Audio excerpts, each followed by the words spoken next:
Yesterday, we awoke from our slumber with an intimidating figure over us, seemingly rescued by someone who says they're our friend, but we do not remember them. We have no memory. We escape on their ship, our ship. We find ourselves in Hexport, a small kind of space station, working around there for a bit. We need some feed lines to repair our ship so that we can make longer um, longer distance flights. So we're limited to nearby runs, right? In doing so, what happens is we find a guy that has feed lines. He'll sell them to us, or he'll barter. And we get ambushed by a young lady who wants to tag along. She lies to us, claims that she is a employee of the tradesman that we had to deal with, and she was instructed to come along with us. Even though we know that's not really the case, we let her come along with us on the task to get a old world data core that the tradesman wants in exchange for the feed lines to fix our ship.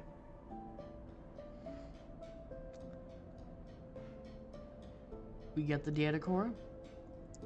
She pulls some stuff, and she convinces us to go and to let her take all the information off of the core, which would render it useless, so we wouldn't be able to trade it. In exchange, she says that she can help get the feed lines in a different way.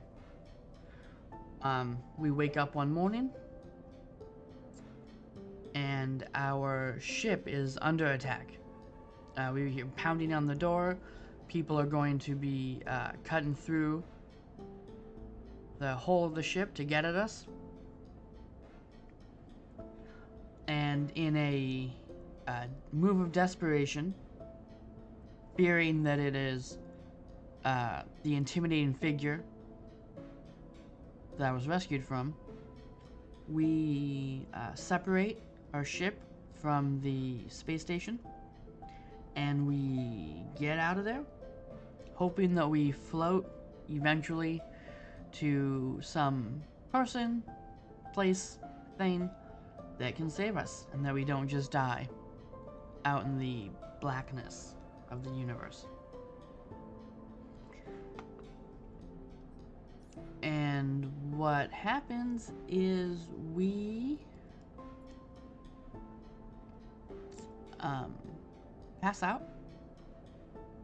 We come to in a new space station with a very friendly figure named Bliss taking care of us, helping us rebuild our ship.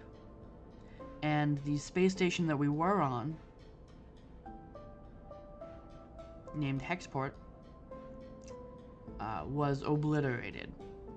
We don't exactly know how or why, but we suspect it's the person that's after us.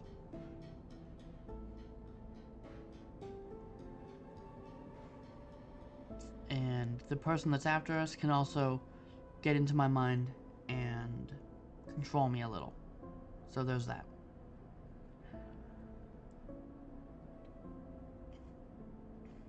We've got 2 points. I want to get this upgrade.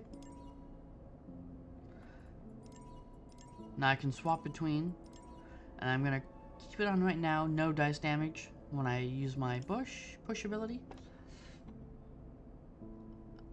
We've got 1 glitch die,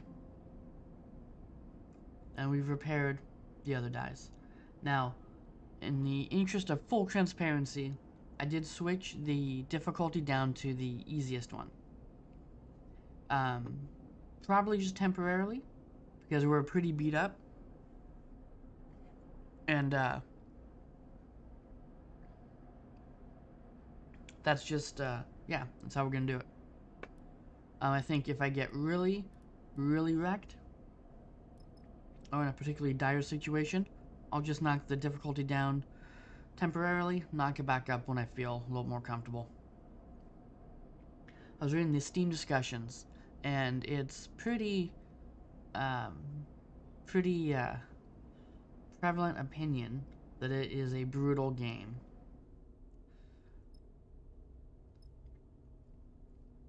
So we're at, the far spindle.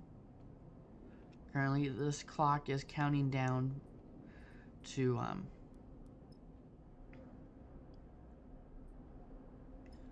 Lane, who is the person who's after us, going through and getting to us.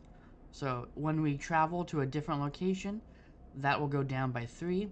Whenever we rest and end the cycle, that'll go up by 1.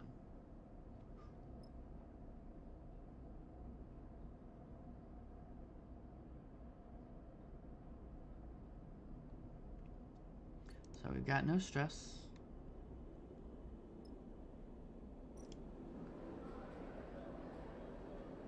I think we need to rest to get that die back. And we need some more supply, I think, before we go on a mission.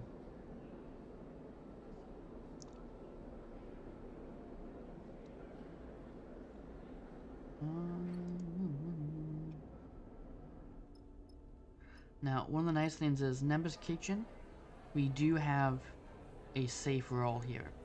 So we can go do a shift at her kitchen. She'll get a little more fond of us, which might unlock more dialogue, more locations, something. And it's safe.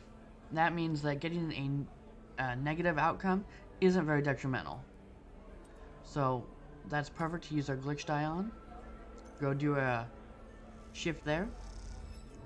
We're gonna get some energy because we get a meal for doing that shift. Now, because it was negative, it doesn't seem like she earned any favor with her. Let's go ahead and just do that again. Do another shift. See if we can get a positive. Nope, still negative.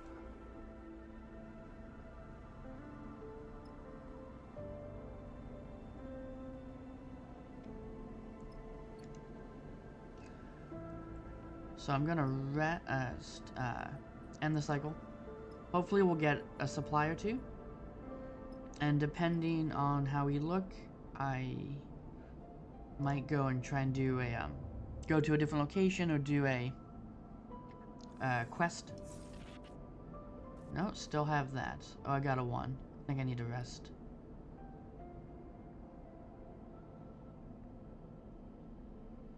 Let's try and go. So we got 3 supply. That's good. Let's try and go to. Do we have Flotsam yet? Far Spindle. Ice-rich asteroid. Malik and the Springtide are being held on the Far Spindle until they can fulfill the water order. This asteroid might be the key to calming the administrators. So that was this one. So this one's probably pretty low stakes. Let's try and see if we can figure it out. -3, the hunt during travel. Fantastic. Perfect. So it's just me and Bliss. Our buddy Seraphin is a little banged up. So we'll see how this goes. Confirm.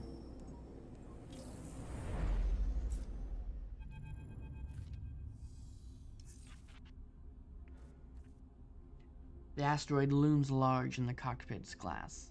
Light glints off the sheets of surface ice. The same glint that must have caught Malik's attention when he was fleeing the Conway countermeasures that damaged the Springtide. There's been no sign of Conway drones or mines, but that doesn't stop Seraphin being cautious in his approach. You have to admit you found yourself searching the black void of space for a telltale blinking red beacon, too. We're close enough to jump down to the surface. Seraphim locks down the engines. I don't see anything on the scope, but I'll keep her warm just in case. Thanks. He nods without looking up from the controls. You unclip from your seat and kick off towards the airlock. The scale of the asteroid is troubling, but Seraphim assured you on the journey here that surveying it would be easy enough. Just take a sample from the deep ice for testing. The problem, he said, is getting down that deep. You have to cut away at the ice, dig yourself a hole, and doing so will create fractures in the shelf.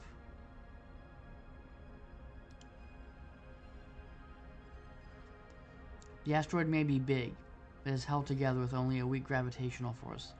The more the ice is cracked away, the less there is for the far spindle to harvest. Something I doubt Malik will be happy about.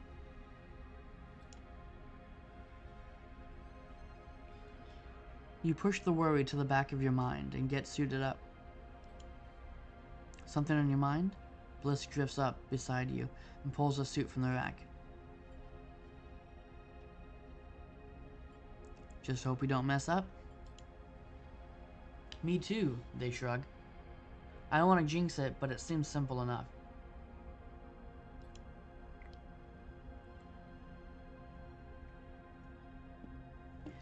Can't say rock. Or in this case, ice cutting is my usual strength.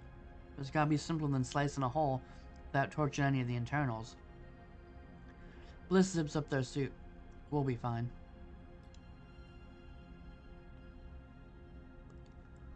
Bliss's reassurance that they don't have any experience with the job you're about to do doesn't exactly calm your worries, but the nonchalant attitude helps, especially when you consider the volume of ice you're about to start cutting into.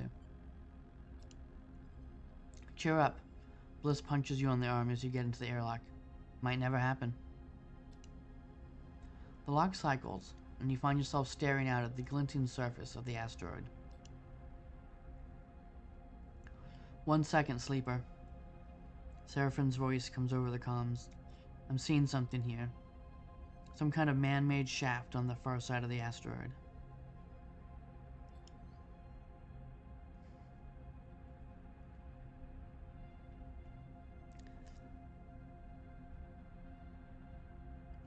Might be worth a look, but remember, the survey is our top priority. It comes first.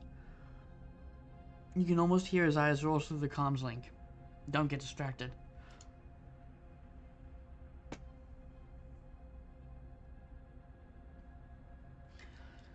You squint at the rock and spot a dark recess just over the curve of the asteroid.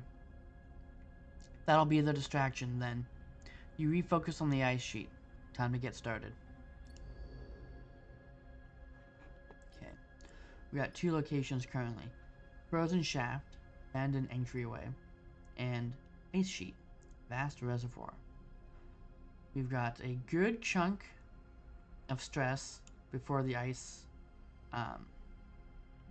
breaks. We got a 5 on them. We got a 5 and a 6.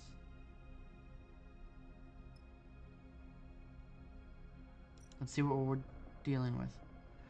Explore the cracks. Clear the ice. We got 2 negatives on clear the ice. We got 2 neutrals on explore the cracks. I'd have to say, even in my personal life, I am probably a +2 modifier at exploring the cracks. I've got people that can give testimonies if required. The shaft may be clogged with ice, but dark cracks suggest a more subtle way through, even if it will be slow going. Whew. So, we can get to the shaft through the cracks. Shaft descent. Frozen and dark, descending the shaft to whatever lies beneath is a dangerous and delicate process.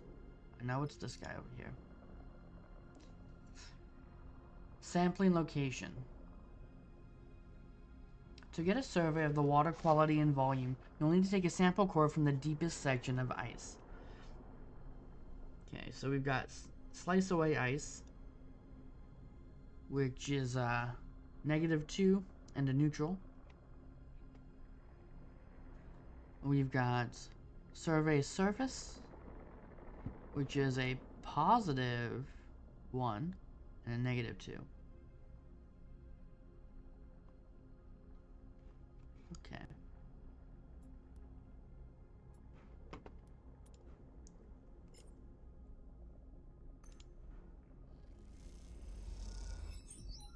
Positive.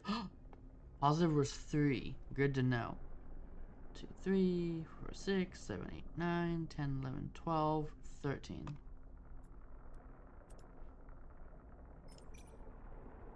Positive.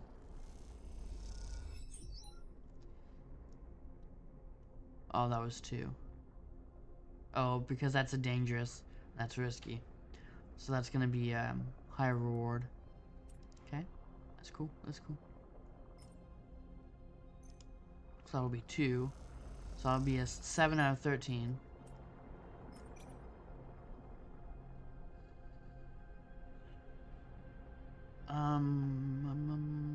Let's give it a shot.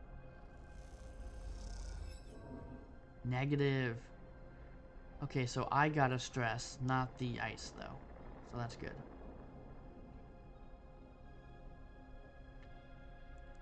Now I've got this glitch.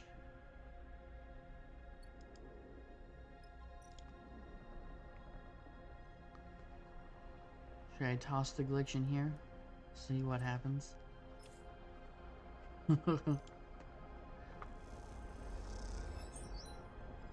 Oh, positive. Alright, I'll take it.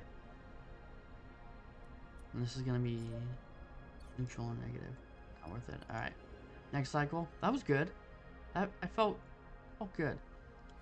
Just depends on what stuff crops up as we, you know, make the progress towards getting the sample. So we're getting the ice sample because we had helped a guy named Malik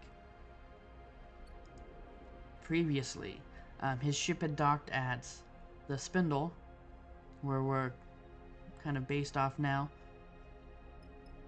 And what had happened was he transports water to the station, and his ship was damaged, and we helped patch it up.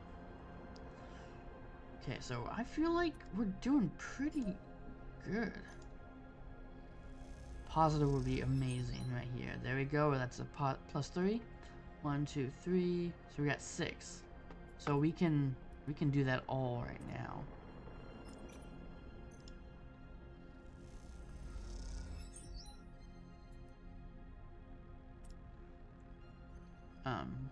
What we'll do though.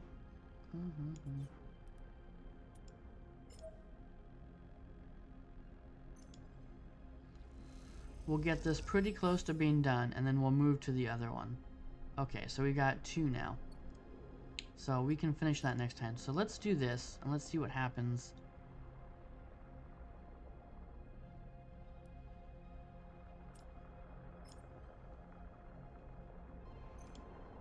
If we go through here too. +1.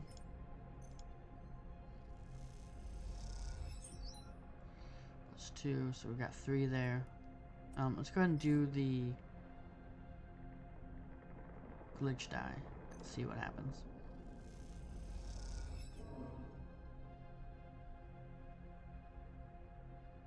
Okay.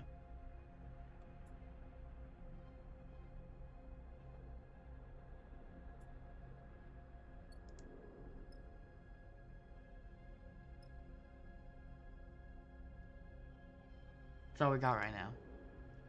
Alright, end cycle.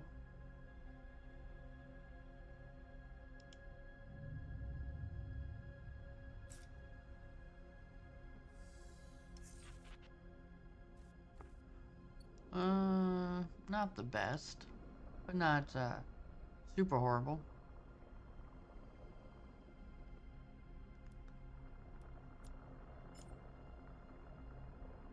Let's see what happens.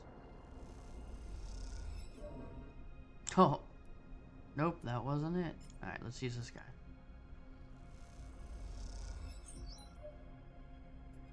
We're one away.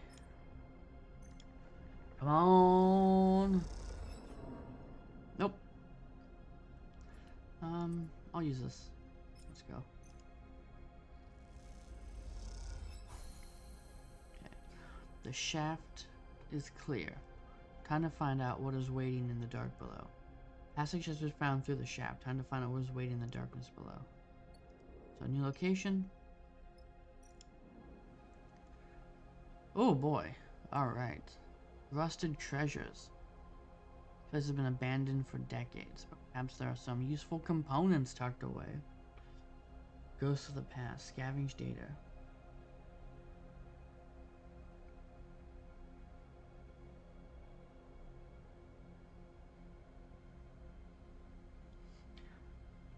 Okay. So we've got +1 here and a neutral there.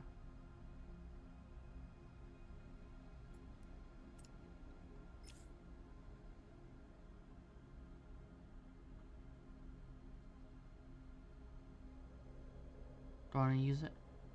Let's go. Oh. Oh. I've got 5 stress. Alright, that's too much. I need to get one of the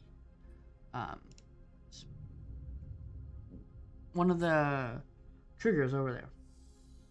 What do I call them? How am I out of energy? Let's see. Yeah, I need to get one of these. This one's only 4. He's got a 5, so that'll be good. They're not connected, so they have to be worked on independent. +1 ice stress. There we go. And only 1 there.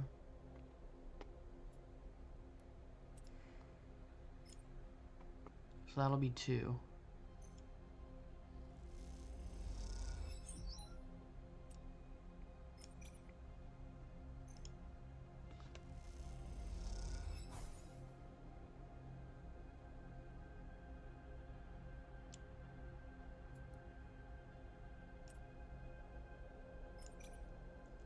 Let's see.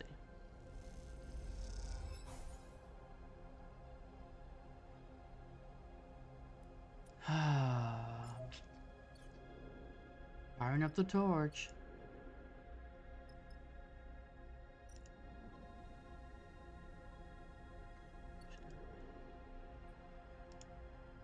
Oh.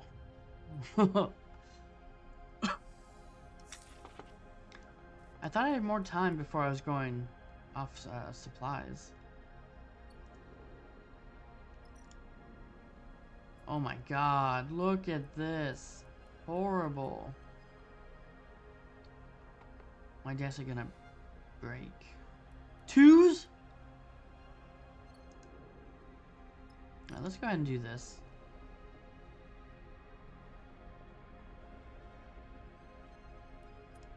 Oh my god. I've got the worst rolls. Oh, this is frustrating.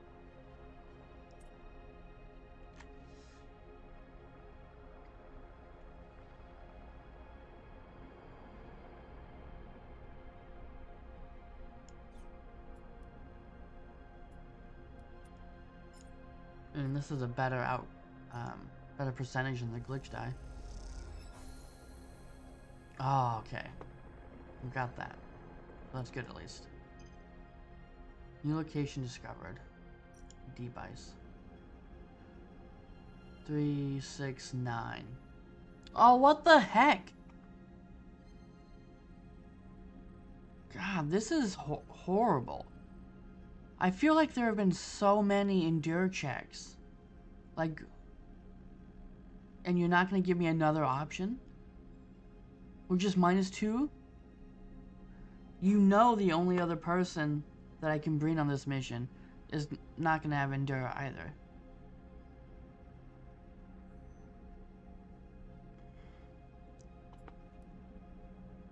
This feels insane.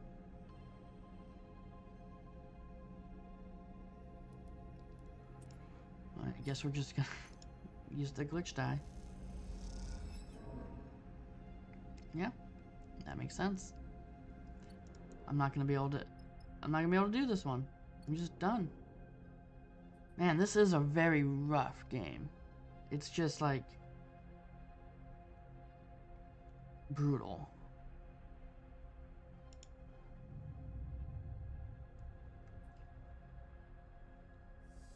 And I thought I had a space station to go to, but well, we got some decent rolls now.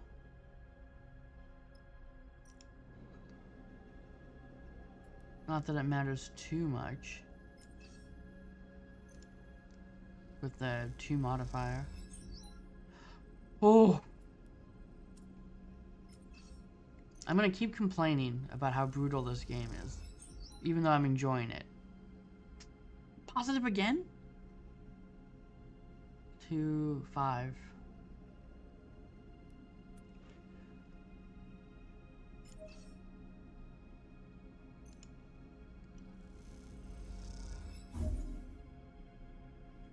Okay.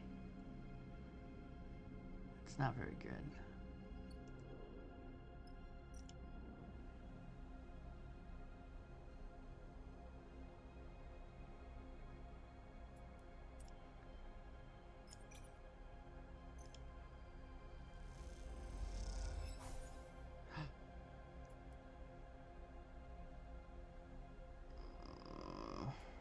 I do not want to use that glitch die.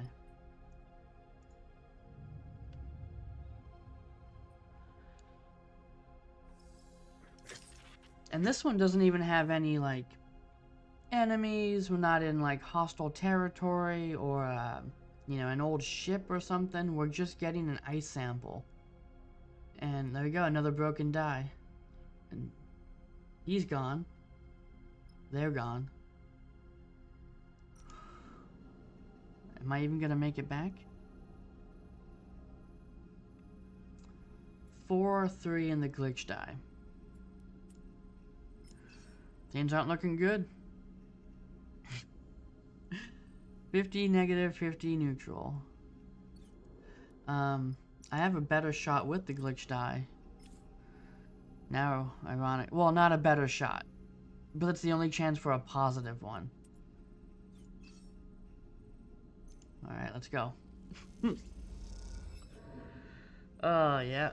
Okay, I've got max stress now. There's no way that my dice aren't just cracking all over the place. There we go. Oh, yeah. 2 more chances. I'm done for.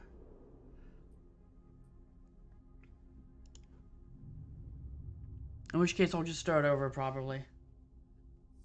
From the save, which is just right before this. Oh, we got a 6. Alright. So that gives us a good shot.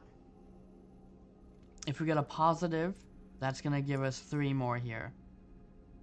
Now, ideally, 25% for a positive outcome. Ideally, we hit the positive. That'll give us 3 more. And then the mission's over, hopefully. It might not be. There might be something else that pops up, but we'll see. Neutral. Okay. Not the best.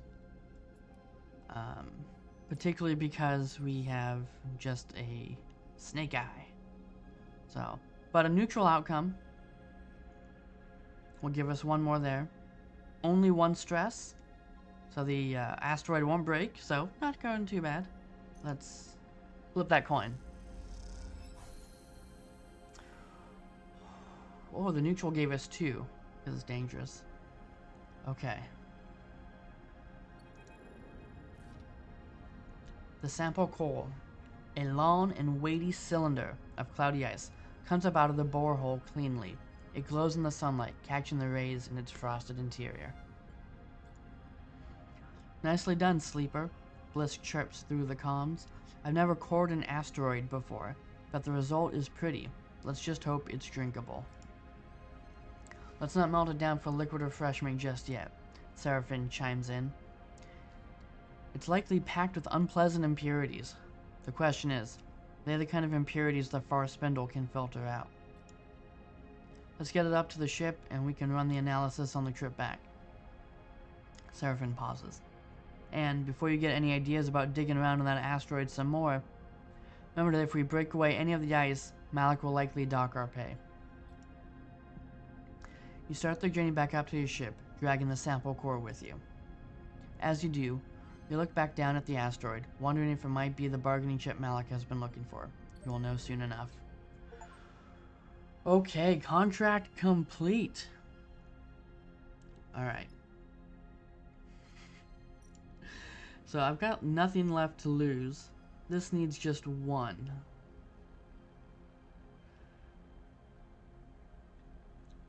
I've got the glitch die. So if I just rest, there's really no consequences, right? Except it'll roll the dice. I'll probably break a couple more. Let's just go ahead and use the glitch die and see if I can get that extra one there. Get some bonus stuff to take back with me. Oh, nope. Nothing. Plus stress. Okay, let's end the cycle. And then I'll see what happens with the dice. They might all just break now. Oh, one of them did. Alright. Do you have a 6 though? Let's go grab whatever's in here. And then we're gonna head back to the station.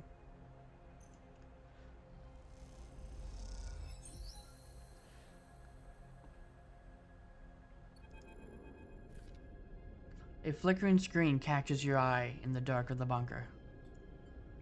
A distorted female face, further refracted by the surrounding ice, stares at you from the terminal with blank-wide eyes. You move closer, straining to hear her voice, but the recording is silent.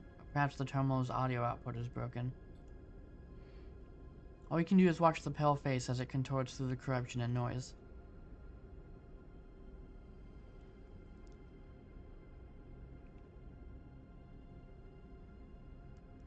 It could be explaining some important secret, long forgotten, or just recounting a personal anecdote. It's hard to tell.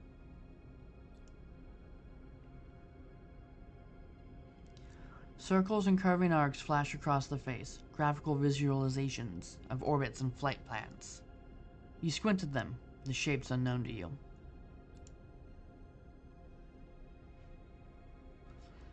And then, as soon as it starts, the playback ends, leaving a frozen frame on the screen, a ghost face, circled by orbits.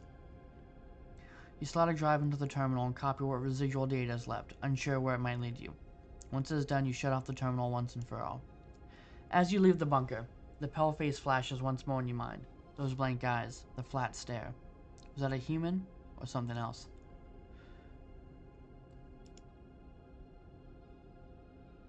You turn the image over in your mind, unsure of its importance.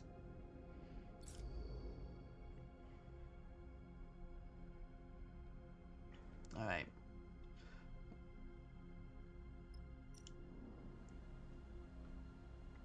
This is -2. Solheim data. Alright. We got some Solheim data. Which hopefully we can trade for something somewhere. We're done. Big map. Leave. Ooh. Alright. Rough. Very rough. On the journey back from the asteroid, you pored over the tests Malik had given you to run, improvising the necessary equipment from your mess. Each one produced spools of data, much of which you couldn't parse. Arriving into the vicinity of the forest spindle, you broadcast these streams of data to Malik's personal terminal on the spring tide, as instructed. Despite all this preparation, you are still surprised when you find Malik standing at the far side of the docking tunnel as you leave the rig. Sleeper. He nods neatly at you. I thought it was better I come down here, away from my crew, to discuss your findings. And the findings were... straight to the point. He claps his hands. Good. As I suspected, the asteroid was indeed rich with water ice. Thankfully, the contaminants can be dealt with. He speaks matter-of-factly, betraying little emotion. With the data you provided, I should be able to convince the Far Spendal administration of its worth. Then we're good? Malik smiles. That remains to be seen. Before I make payment, I would like to ask, in person, if you saw anything else of consequence. Anything to share with me that might affect my dealings with the Far Spendal. He folds his arm across his chest. I would prefer not to have any surprises when they go to retrieve the water.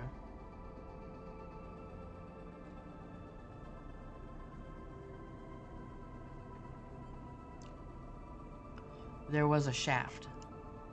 Interesting, Malik smiles. It is likely of no consequence, but if there is something of value there, it could play to my benefit.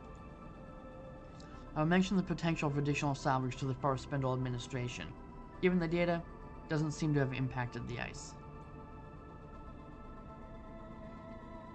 Malik reaches into his pocket and produces a stack of cryo chits, bound carefully with a strip of paper.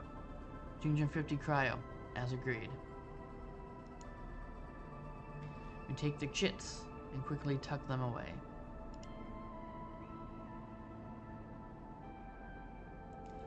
With that, our business is concluded, Sleeper. Malik nods lightly. I must speak with the administration to negotiate the release of my ship, then prepare for immediate departure. The Syndicate will be eager for my successful return. Thank you. Malik bows and turns. Should our paths cross again, I will see that it will be to your benefit. Okay. We got some chits. Cryo chits?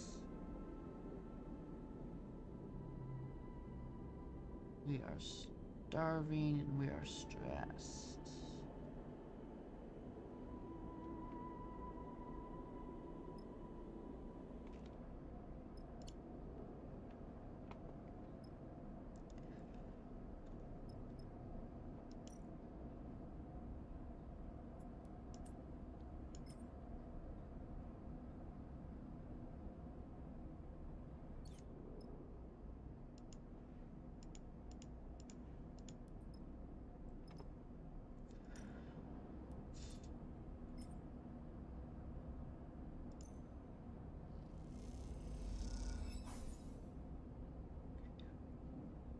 A little bit less stressed. Let's go turn this into a meal.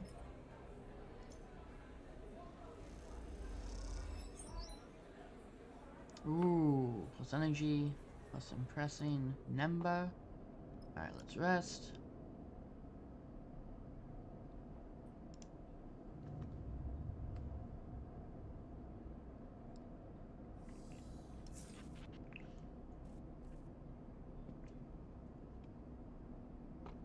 We got one supply.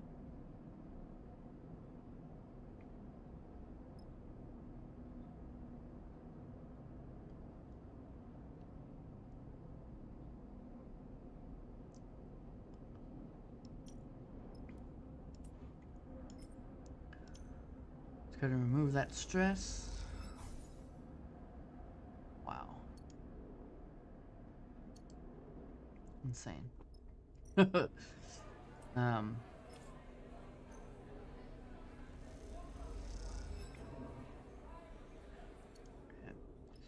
Let's buy some components.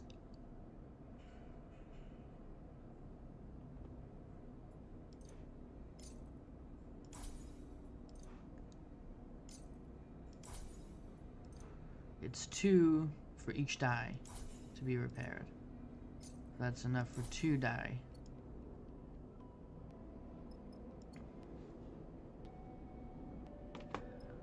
Workshop. Come on, Bliss. Do do do do do.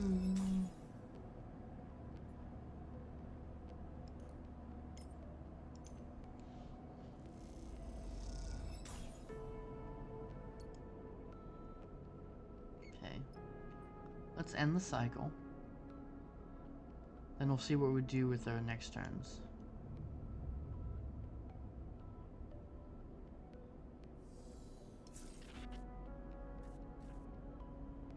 Oh, they've got some slices through them? They got some damage showing. So what do we got in the map? We ain't got nothing.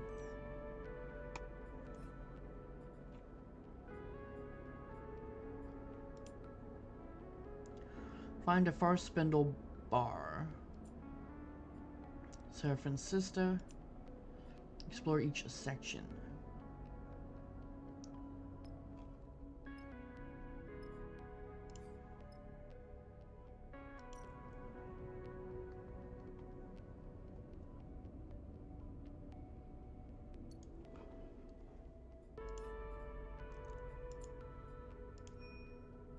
How do I get to Flotsam? To repair my frame. No yellow. Gambling barge, signal station, spacer comms.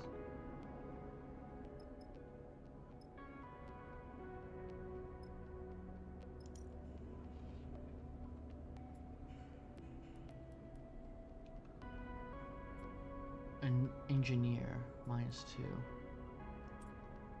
Right, let's see. Oh, let's try. See what we get. 14 cryo. Damn. I was hoping for something like we can put in there. Oh. Okay. Let's do this. We'll do some shifts at the bar. Actually, let me use the glitch die here. Just see how it goes. I want to get her reputation up. Maybe I'll just do that now. Before I wait, and then I'll use that at the bar. Ah! Okay, maybe not.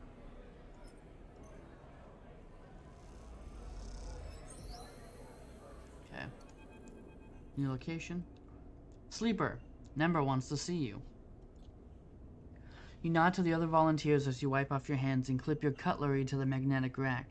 You drift out of the improvised canteen on your way to the kitchen in the back. It was a busy shift, and each shift seems busier than the last.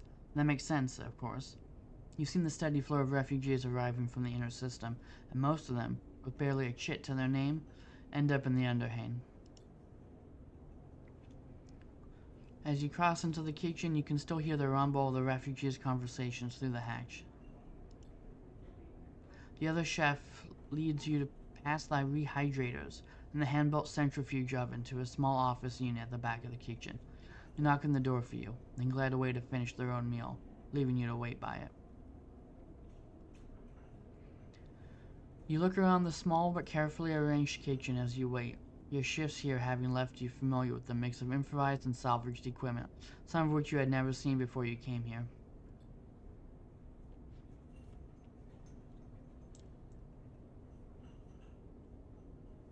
Come in, sleeper. Precise humanitarian chef. Nember. Nember is perched at a desk, uplit by a small transparent terminal screen, reading glasses perched at the end of his nose. Nember is perched, reading glasses perched. Alright. As you've seen Nember before, but not as much as you'd imagine you would while working at a place called Nember's Kitchen. Even though there isn't a proper sign up front, everyone in the Underhain knows its name. The man himself is more of a mystery. Apart from the occasional barked order in the busy kitchen, he is little more than a blur to you. Why do you work here? He barely looks up from his terminal screen, the scrolling text reflected in his lenses.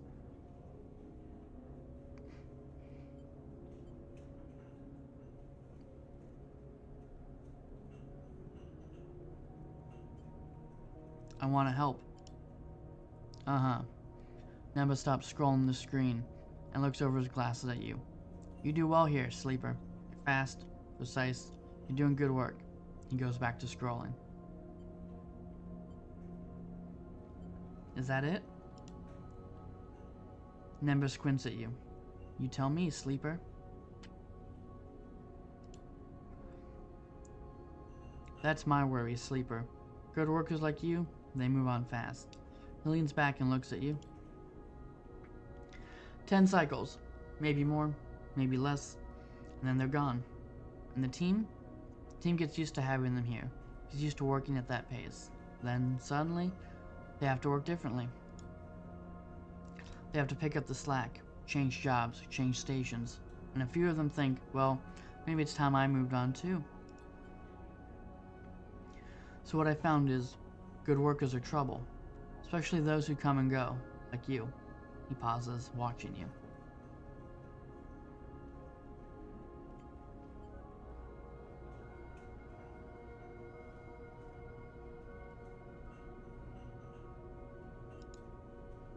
This place, it runs on consistency, sleeper. Those that turn up every cycle, good or bad, they get the people fed. He takes off his reading glasses, inspecting them for smudges. Let's be honest, that ain't you. So let's do it. They can't use you in the kitchen anymore. You're done. He shrugs. Sorry. This place also runs on all those machines out there, on the suppliers I can rope in, the donations. Feeding refugees from the inner system is logistics as much as it is chefing. He shakes his head. Which is why I'm cooped up in the back. So, maybe you're gone. I never see you again. Okay.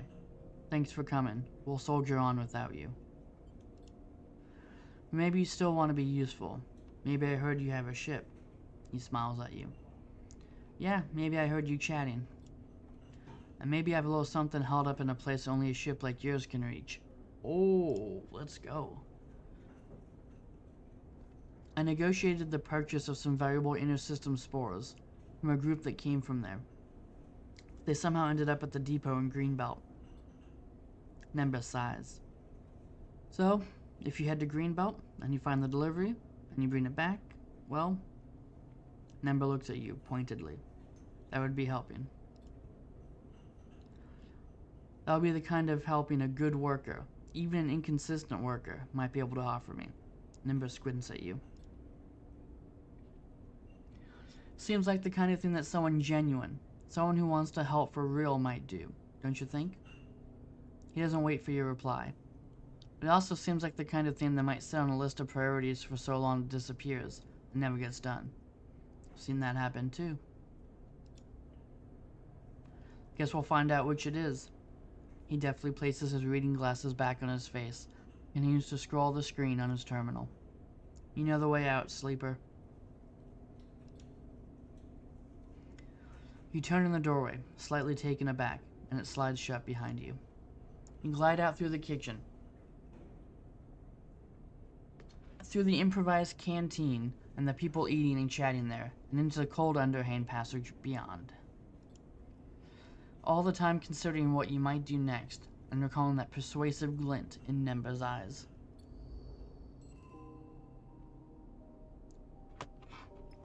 We got a new drive. Help Nember. How do I go to Greenbelt?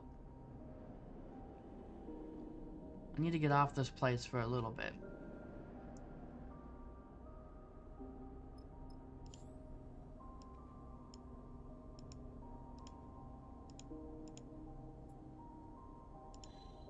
Oh my god, there we go. Flotsam, Holmes Rock, Helium's Gate, Dark Side. Okay. Scatter Yards, Greenbelt. A little too close to Dark Side, don't you think? The Hollow.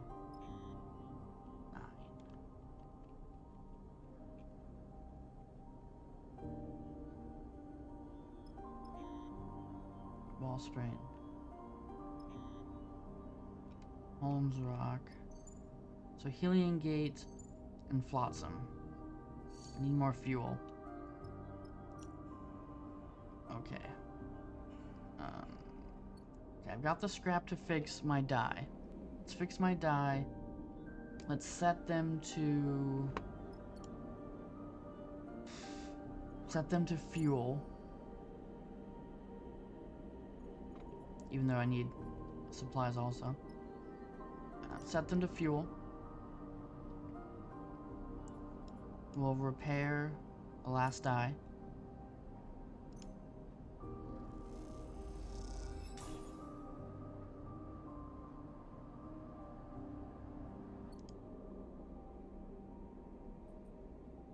And we'll end. And then depending on the fuel situation... I'll go to Flotsam.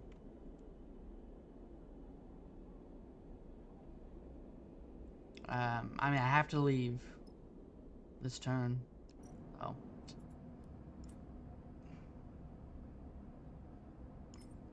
I got 5 fuel. That's good. That's enough to Flotsam.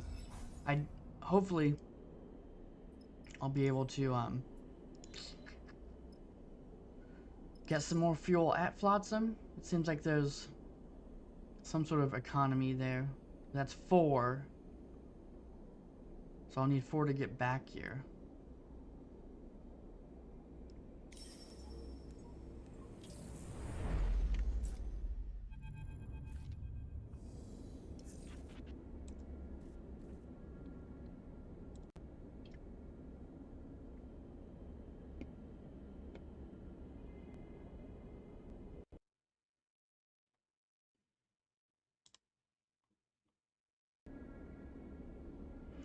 It's hard to tell where Flotsam ends and the ships parked at its many docking bridges begin. As Seraphin docks with the station, you realize that the rig now looks just like another piece of accumulated technology. One more bit of driftwood added to the raft. I love this place. Seraphin smiles as he shuts down the engines. You never know what you'll find. You've been here before? Yeah, back when I first came to the belt. The crew I signed on with used to run salvage jobs out of here. Fun place to spend your wages.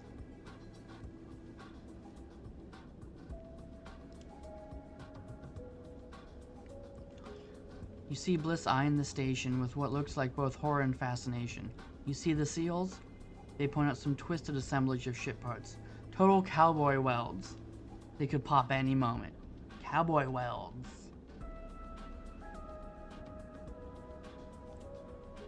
Seraphin waves away their concerns. Oh, that's just the outer layer. I heard there's 6 or 7 in all, so if one fails, it's no problem. He stretches and turns to you. You gotta taste some kind of stuff they grow in old Takahe. He kisses his fingers. That's the good shit. Oh, great. Bliss sighs. So many layers of redundancy and fallback, so you have no hope of isolating a leak and fixing it. They rap on the wall of the rig. Sounds like a ship I know. Seraphin joins in. The two of you shoulder to shoulder. She got you out here, didn't she? He shrugs at Bliss. No sense of gratitude. I was joking. Bliss looks a little hurt and drifts out of the cockpit, shaking their head. You go to follow, but Seraphin puts a hand on your shoulder. Sleeper? He looks suddenly serious. Remember what I said about getting checked out? There are artificers all over this place.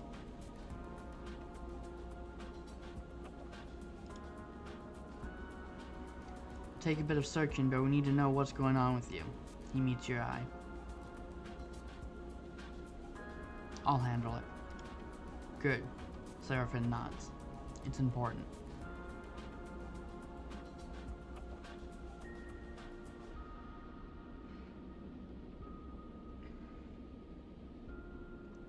I'm gonna go see if any of my old haunts are still open. He drifts out of the cockpit with a mock salute. Catch you later. You're left alone in the cockpit with the view of Flotsam chaotic structure. You look over the multicolored plating. It does, you admit, have a certain charm. Like, This looks fine. I don't know why this is like described this way. This looks fine. Okay. Got the Flotsam hub. And that's it. Let's go hubbing.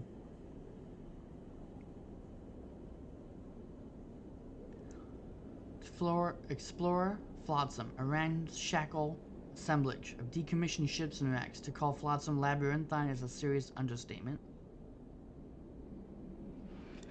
Flotsam is made from maybe hundreds of ships, gathered and modified over time. A good engineer might be able to identify them.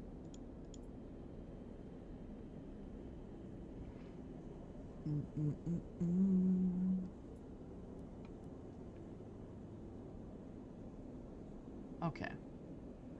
Both contribute. We've got 8. 8 to fill up. Learning the chaotic structures of Flotsam, from corridor to ship and back again, takes time. Right. This is probably going to be 2 turns.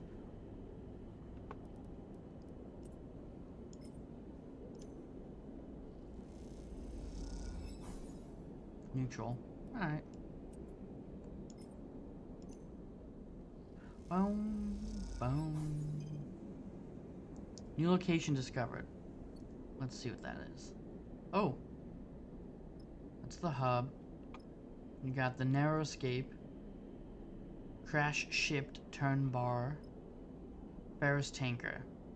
Visiting fuel freighter. Okay, let's go to the bar.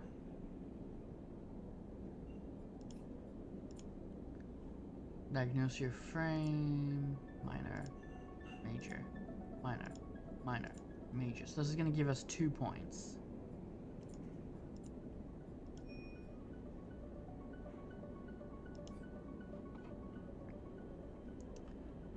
Take recovery contract. Buy a meal. The narrow escape specializes in leaf-wrapped parcels of rice and mushrooms. All the ingredients grown on Flotsam.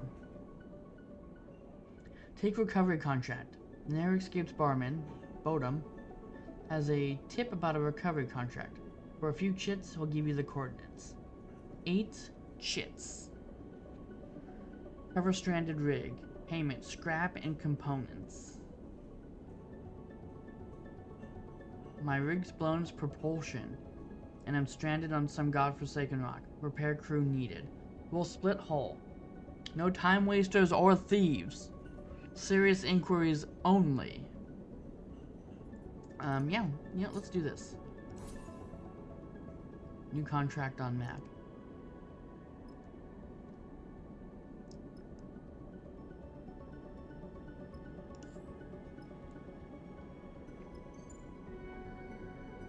Two fuel. So we can't do it today. Okay. What can we get here? Can we buy something? Buy fuel. Okay. Fill fuel. Perfect. Okay. Let's fuel up entirely.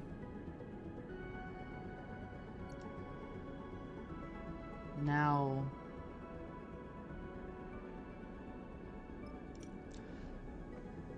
do I want to use these dice here? And then I'll switch them to supplies and I'll end. Awesome Explorer. I don't want to deal with that. We'll switch them to supplies. We'll end the cycle. And we'll go to, we'll use our dice, then we'll go to the contract.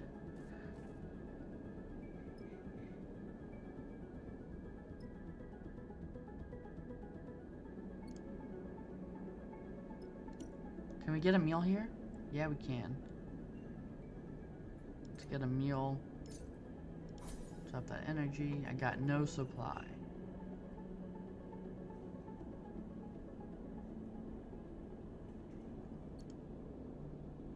Okay, let's go here. Let's see if we can finish this up before we go. to the recovery contract. Boom! One more.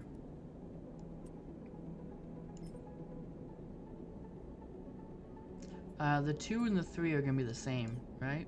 No. No positive. Are the 3 and the 4 will be the same? Yeah. Okay.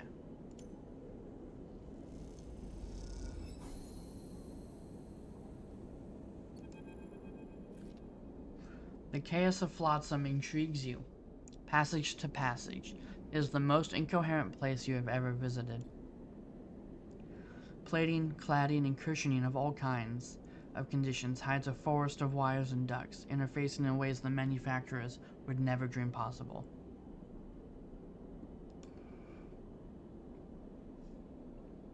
Rooms are crushed cargo bays, flipped bridges, and eviscerated engine rooms. Patchwork corridors are lumpen with messy welds, bending worryingly along their length. It is, to put it nicely, a total mess.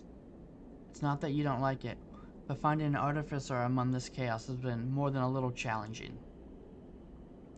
This cycle, searching these winding passages once more, seeing only scrap merchants and junk shops, you have begun to wonder if Seraphin had any idea of what he was talking about when he advised you to come here. A sleeper.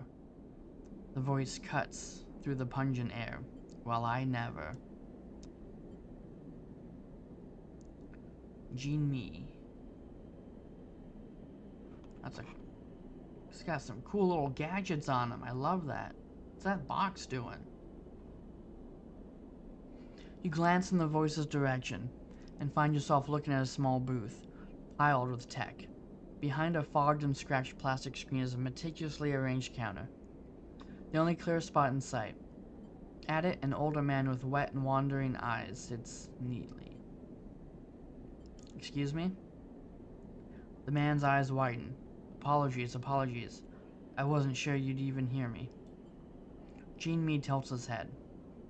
I didn't mean to be rude. Please. And he bows a little. That's okay. He smiles warmly, almost bowing again, his hunched shoulders accentuating the movement. How... He pauses, taking care of his speech now. How are you feeling, sleeper? He beckons you a little closer. I'm Jean Michel, though please. To you, Jean Me. I work with machines. He sweeps a hand above his counter where you see configurations of tiny parts. Mostly small ones. He smiles.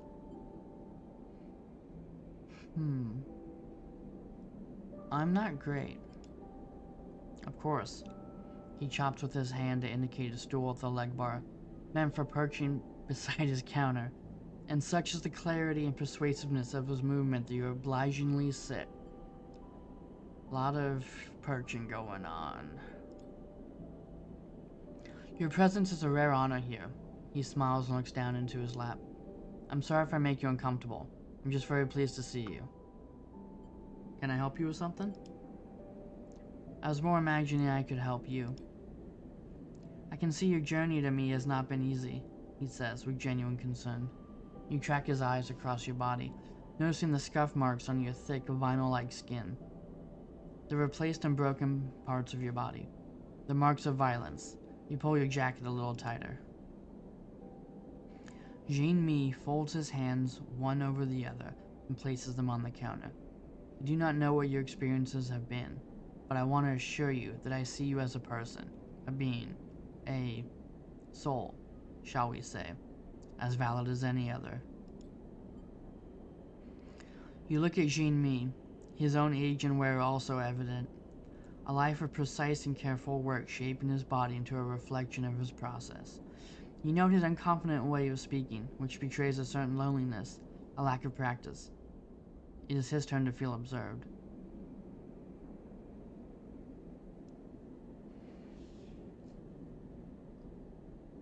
How do you expect me to respond? He looks away. I'm sorry. I do not think I am expressing myself well. He looks down at his computer and begins to take apart a tiny piece of machinery that sits there. Many years ago, when I began my apprenticeship, I would find that whenever I saw something that, how to say, was not working well, I was fixated on it and its repair.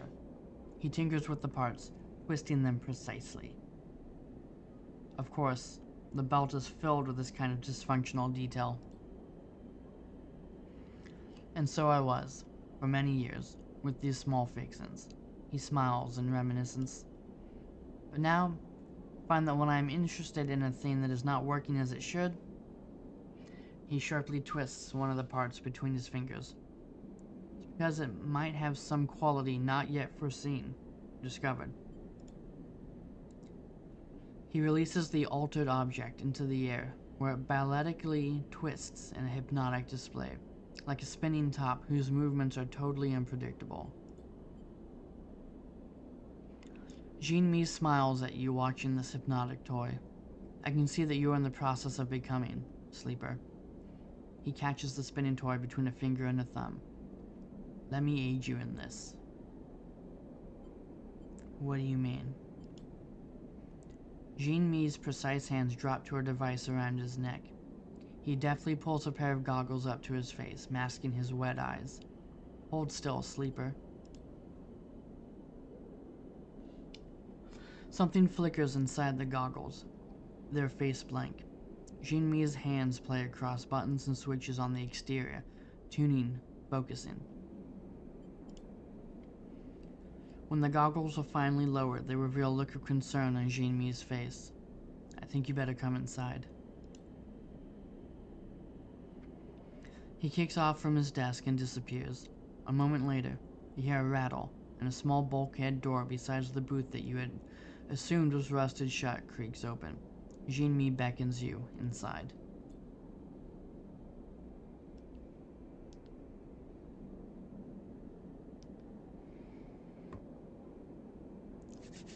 He's gonna fix us up.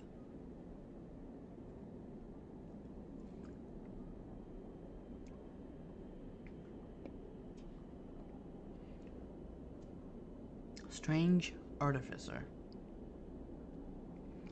Jean-Mi's workshop is even more cramped than you expected.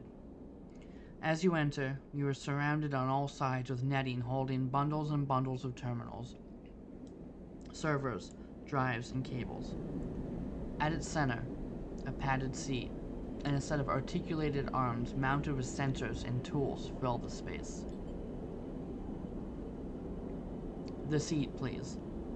Jean-Mi gestures at it with a polite smile. You tentatively settle on the seat, slipping your arms and feet into the straps meant to keep you from floating out of it into zero-G. Jean-Mi floats beside you. He looks across your body. There's damage here. I see that. We'll get to that. But I see something else here as well. This is why you came. He looks at you solemnly. Yes. Though I have never met a sleeper, I have studied them. I was lucky to acquire some materials from SNARP some time ago, in the interest of my own endeavors. He begins arranging a series of sensors around you on articulated arms.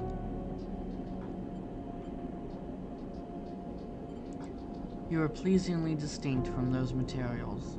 His eyes flash with excitement. Am I right in thinking you have been modified? I rebooted myself. Yes.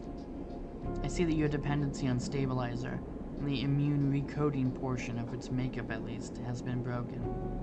Gives you a precise look. But that is not all. You are physically modified, not externally, but internally. He carefully positions the final sensor. Your tracker is disabled, which makes it impossible for SNRP to find you. Congratulations. He smiles broadly. But this is not all. You have been modified, yes, but you are also being modified as we speak. You feel a strange claustrophobia at Jean-Mi's statement. Modified? Seraphim rebooted your system, ran the recoding protocol. That shouldn't have physically changed you. only removed your planned obsolescence.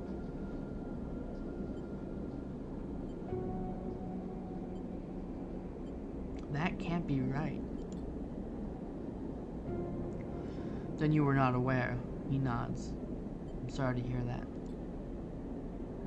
Jean-Mi goes to her terminal and flicks a switch. Through the back of the translucent screen, you see a nodal web in the vague shape of a sitting body. Your body. These changes appear to be complex, subtle, but consistent. Jean-Mi goes silent as he taps at the terminal, the representation of your body rotating and unfolding in unsettling motions. What changes? See here. He points at a flickering representation of your spine, tracing a line towards your head. Your nervous system is growing additional nodal points, here and here. Meanwhile, the emulation interface is growing an umbilical axis point. Though towards what end, I am unsure. You instinctively reach back and touch the base of your head. As you do, the scan flickers and screeches with noise. You feel for something there, growing, under your thick vinyl skin. Can you feel a lump, or is that just your imagination? You pick at it. Jean-Mi sighs and shuts off the terminal. Changes are partial and, in all honesty, he gestures sharply at the sensors. The resolution is too poor. I need to run a full diagnostic. For that I would need... He drifts over to another terminal and brings up screens and screens of text and diagrams. Yes, some kind of medium to hold your suspended emulation. The access jack I can build myself. We will need to bridge your emulation. Jean-Mi speaks quietly, almost to himself.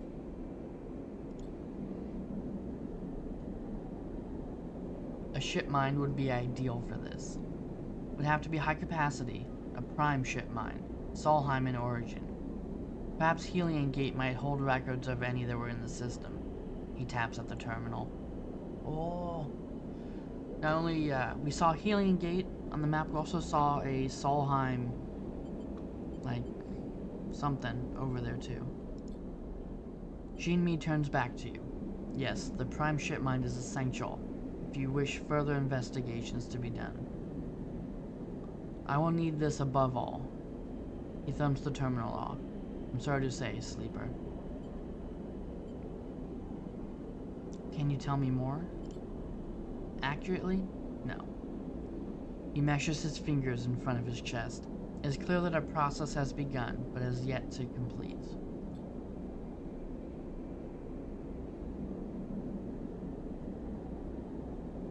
Jean-Mi busies himself while taking down the sensors and folding away the articulated arms. As he does, you try to calm yourself. You feel as if you have worms under your skin, and it takes all of your focus not to pick at its seams. Jean-Mi suddenly, but gently, places a hand on yours. Please, remain calm. He puts a carefully restored rare component in your hand. This can help you.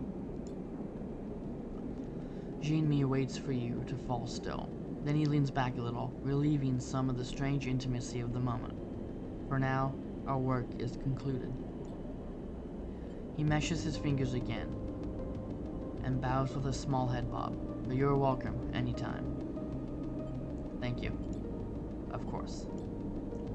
His manner seems to have returned to something more businesslike, a humble man who knows his customers' needs. You get up from the seat, a little dazed, and push away to the passage.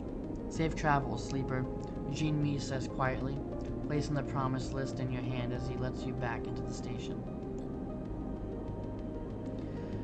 You leave dazed, unsure of how you feel about the insistence of this man's particular kindness. But most of all, haunted by the idea of the unseen processes that are running within you. Part of you does not wish to know anything further, to leave this place and to never look back, and another is desperate to immediately retrieve every object on this list, so that you may know what strangeness is happening within you. For now, you must steady yourself and find a way to continue. Seraphine comes to find you in your bunk. After Jean-Mi's Seraphine comes to find you in your bunk. After Jean-Mi's assessment, you find yourself drifting back to the rig, in need of the familiarity and comfort of your own ship. Sleeper, he drifts in. You found an artificer? He hovers by the door, looking concerned. You tell him about Jean-Mi, how he offered you repairs and ran an assessment of your frame. You describe the cramped booth, the articulated arms, the strangeness of seeing your own body anatomized upon the terminal screen. You leave out the details about what is growing inside you, about your shifting interior and its growing strangeness. Seraphine listens silently. You stop talking, and silence fills the room. Sounds okay? He looks around. We can get those components, I'm sure of it. But what about what we spoke about? You don't respond. Instead, you turn away in your bunk, putting your back to Seraphine. You have nothing else to say. He hovers by the door a while, waiting for a response, and then he's gone. You stare at the stained cladding of the bunk walls as if you were burning a hole in it with your eyes. After a while, you get up and leave, unsure of where to go next. Should I have concealed? Interrogator. Jean-Mi's booth? If I go back here, what do we got? Give prime ship mind data. I got rare components.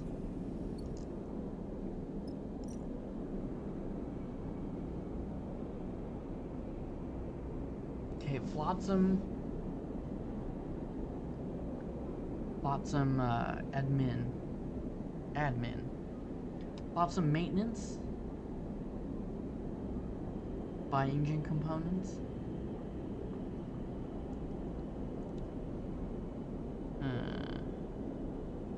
Flotsam interrogation.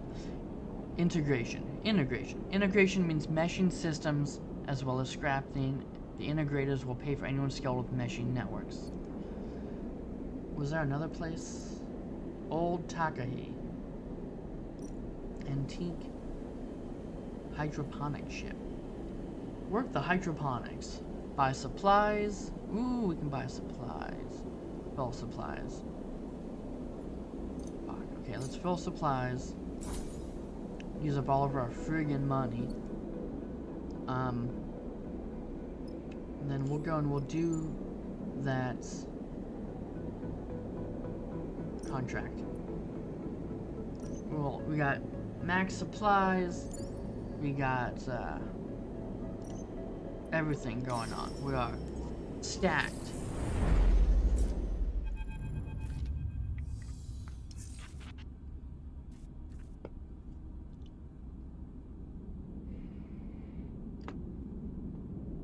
That's pretty cool. I like this artwork down here. It's like meshing of different styles, right? Keep your hands where I can see him. The voice crackles over the open channel of your suit comms as you near the stranded rig. You slow your approach a little as you move towards the ship, its shape lumpy and skeletal in the distant light of the sun. A warm welcome. Bodes well for the rest of the job. Bliss shoots you a concerned look. You look up at the stranded ship ahead. Clearly, they are feeling a bit exposed. We're here to help. Well, I figured that, the voice retorts. Otherwise, I would have put a hole in that shiny rig of yours already. You arrive at the side of the rig, inspecting the damage as you do. Half the hull plating and big chunks of the internal structure seem to be missing, but you have a feeling this is not what you are here to fix. The airlock opens, and you move inside, the interior all exposed wires and metal framework. The systems wheeze and shudder as it cycles. Nothing of value here, so if you're looking to steal something, y'all are welcome to it. Almar greets you plainly inside the rig. You do the work that's needed, I'll let you take your half of the haul. Understood.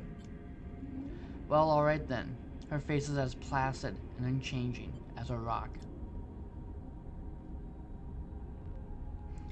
Here's the short of it. Ancient's conked out on me, and I'm no engineer.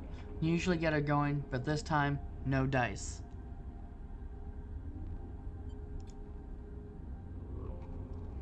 She looks between you and the rest of the crew. Surprised there's so many of you, to be honest. Bliss smiles sympathetically. Sorry about that, but don't worry. I've worked on these engines before, and they give Alma a wink. I can handle this.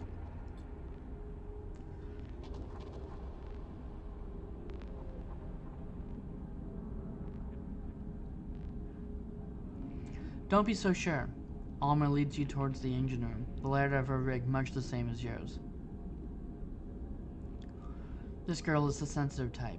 You need to know how to handle her. The central corridor of the ship snakes in a way that isn't familiar to you, and you realize this rig is far more heavily modified than your own. Something that becomes all the more obvious when you arrive in the engine room. Rather than the rig's stock engine, a singular block and double turbine with feed lines between, Alma's engine is a mess of piping and feed lines, linking up multiple raw components, welded to the interior frame of the room. Your eyes widen at the sight. Been adding to her since I was young. Alma smiles at the chaos. Might look like a mess, but she purrs when she's running. Bliss is shaking their head slowly. Oh, sleeper. They let out a puff of air. This is going to be special. You struggle to tell if they're intimidated or impressed. Perhaps it's a little of both.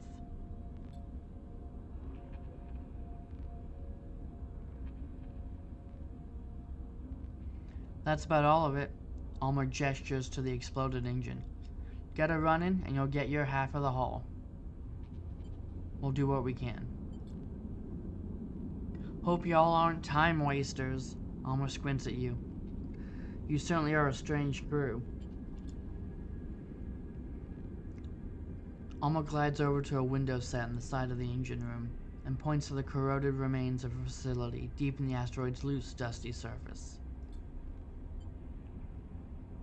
That there's the hull. She taps on the glass.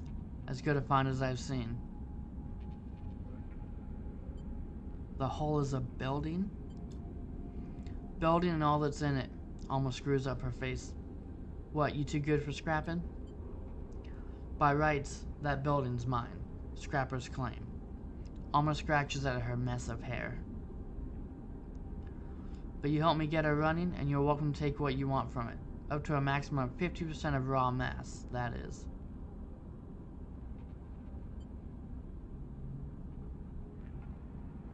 We have to extract it ourselves?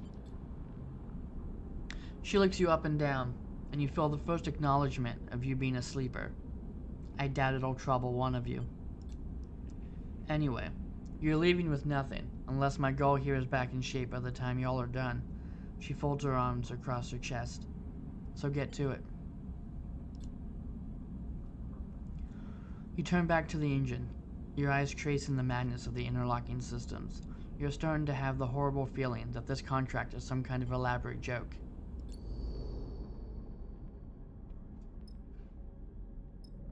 The rig. Alma's rig.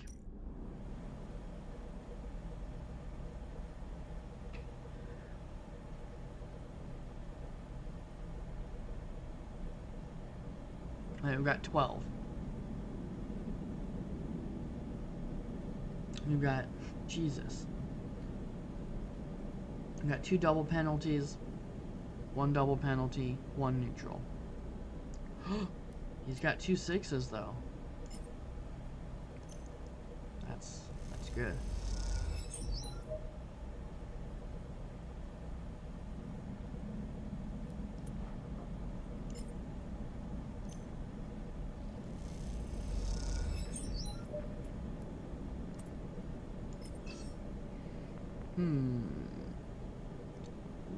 Let's see what I can use over here. Ruined facility. Component search. Gather scrap. Component search. Hidden treasures. Raw material. 3, 4, 5, 6, 7, 8. 8. Yeah, let's go. Hidden treasures, stress. Oh, stress.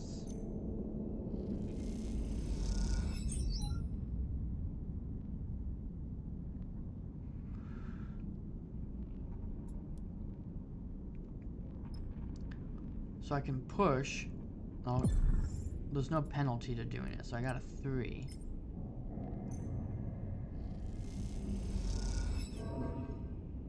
Stress.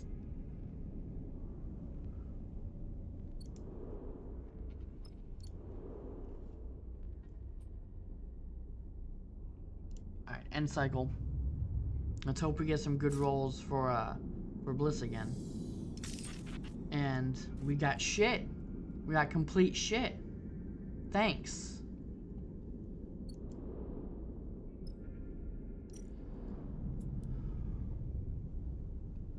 I mean, he's neutral.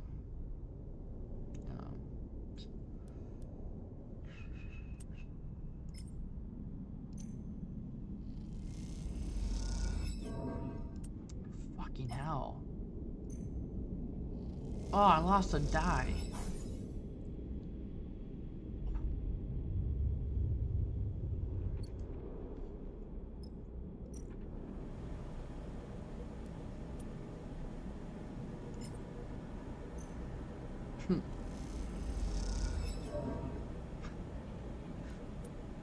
Oh.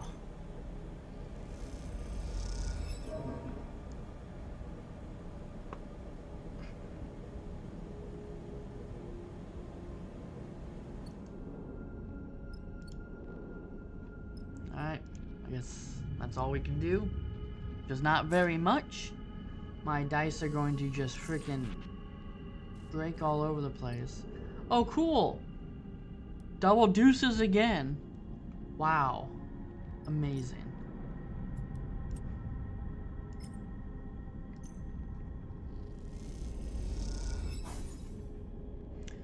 Wow. More stress. Cool. Insane. Wow. Wow. This is getting super frustrating. Like, I don't think I can do it. I mean, I said that. How many times have I said that before, right? And I just keep going and I do it. What's a negative gonna do here? It's risky. So I'll be stressed to him. Neutral is just a plus. Okay.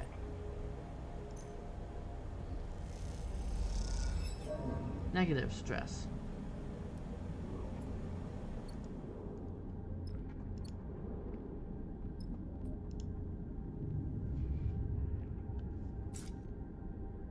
I'm so stressed out, dude. Okay, he's got some good rolls. Bliss has some good rolls. They've got some good rolls. That's only 2 though, right? Yeah.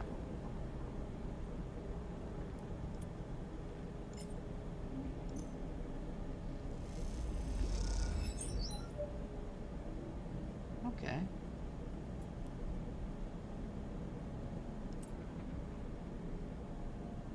He's -2 anyway.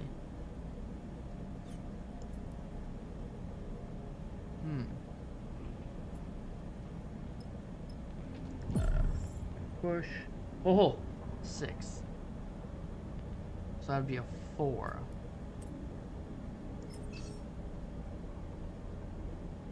If I hit that positive, that's all 3 filled. Let's give it a shot.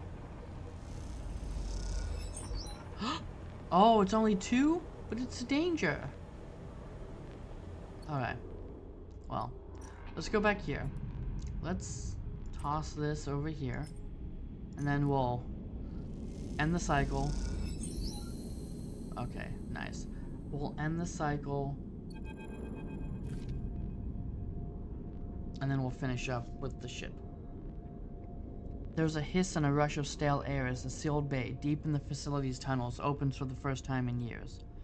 The beams of your suit lamps reach into the dark, picking out waves of dust and debris. They reveal a small bay, big enough for a shuttle, but not a rig like yours.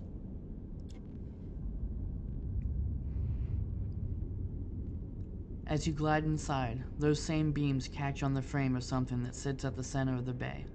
It is wide and flat, with a cylindrical central section that runs its length. As you move around it, looking at the sections of plates and open frame, you realize that it is a ship, or at least it was. This frame, filled with rusted components and partially covered with old hull plates, suggests a fast ship, an arrowhead designed to be.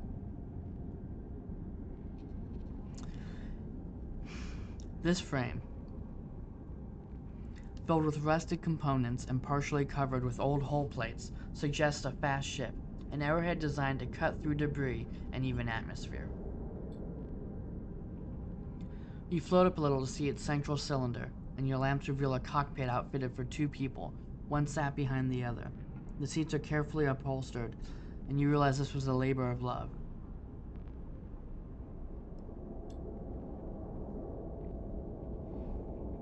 The whole ship, in fact, seems built by hand, a custom model with little function out here, beyond looping around asteroids for the thrill of it. Looking closer, brushing away the surface corrosion, you see flames painted on the hull plates in curling patterns, the brushstrokes visible even after what must be many years. As you inspect the half-finished ship, a sense of quiet wonder keeping you silent, you notice a glint towards its rear. You approach it and see an engine, all interlocking tubes and flared vents. It is unlike any you have ever seen, but the holes in its sides suggest it may have never been finished. These holes are the source of the glint. You reach in and pull out some strange-looking engine components, each pristine and complex. You hesitate for a moment, suddenly feeling like you shouldn't be disturbing such an intimate object. But it occurs to you that nothing would please the person who built this ship more than seeing these handmade components put to use. You secure them to your suit and push away from the ship. As you leave the bay, you turn and take one last look at the treasure inside. It's possible that it never flew, or perhaps it was in the middle of an extensive refit when this place was abandoned. Either way, its flying years have long since passed, and now, with the bay open, it will corrode much faster, melding with the anonymized scrap of this place in mere cycles. You suppress a shiver, and then start the journey back up to the surface, aware of the components dangling at your side.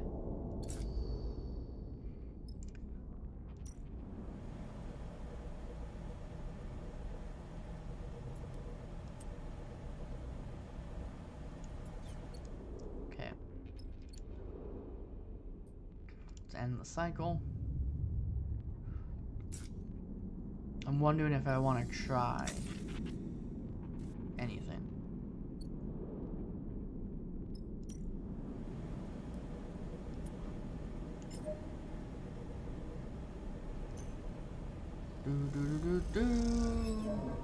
Oh, fuck. I have to use both dice? That's dumb. We smashed it. You all gather in Alma's rig to see the engine tested. The engine room purrs and chitters. It seems to warm with the sound of the engine, with the polyrhythmic vibrations that rattle through the open framework of the interior. You look over to Alma, and you see her eyes are closed, a small tremble at the corner of her mouth. You look at the engine, Alma's engine, an object that you have come to respect over the past cycles, even if you haven't necessarily grown to love it. It is, as you see now, a difficult thing to love. Whole parts of it make little sense, and its oldest systems, those now bypassed and made obsolete by newer additions, still somehow play an integral role you don't understand. It is unwieldy, and unnecessarily so, and the accumulation of parts and patches from its long service makes it surprisingly fragile. Meanwhile, other sections have been welded and re-welded so many times that they're impregnable and will never be able to replace. It is uncooperative and prone to sudden outbursts of cooling fluid or even fuel. It is restless and will begin to leak when left idle for too long. It is always too cold or too hot, thanks to the coolant and the fuel, and it is hard to predict which will be at any given moment.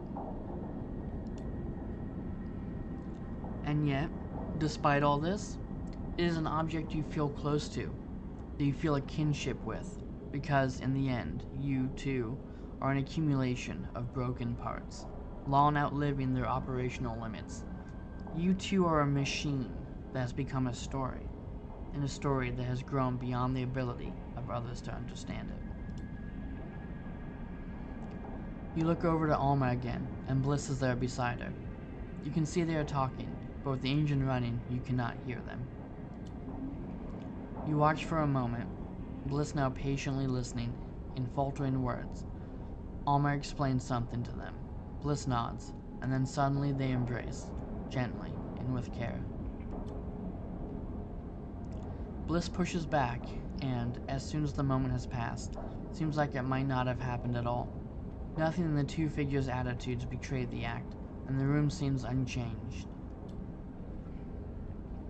You try to remember if you have seen them speaking before now, but you recall there are many moments when you are not with Bliss. As you watch Alma approach, you realize the engine is not just special to you, and that between her and Bliss might have been the bridge to a unique kind of respect.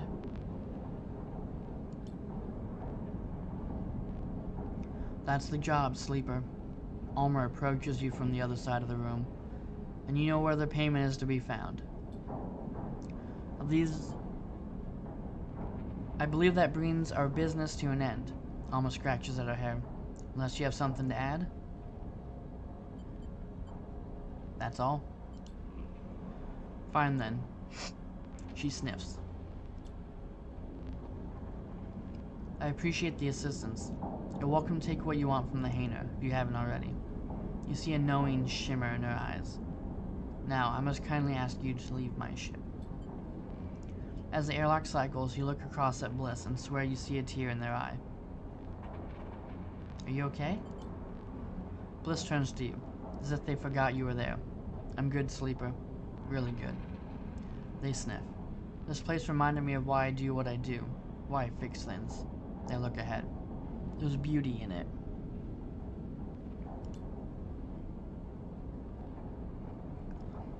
You find yourself drifting away from Alma's rig in a haze of thoughts. It's clear to you at this point that Alma's history is written all over this place, but more than that, well, you can't be sure. This story, it seems, isn't for you. You realize as you gaze at the broken remains of the facility that Alma never took any of her half of the haul. You turn back and squint at the cockpit of her rig. You see her there, looking out across the wasteland, still as a statue. It's an image that, as you load into the rig and begin the preparations to depart, it will stick with you. One that, every time you enter the engine room of your ship, a room almost identical to the engine room of Alma's rig, will leap into your mind. A woman, floating above the wreck of what was once her home, looking for a reason to keep going.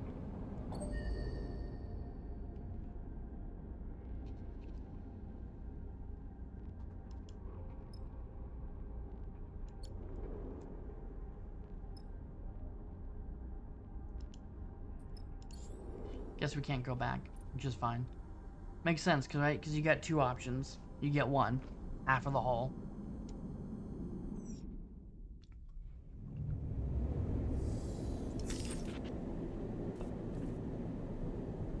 Jesus. Okay, we need to repair some dice.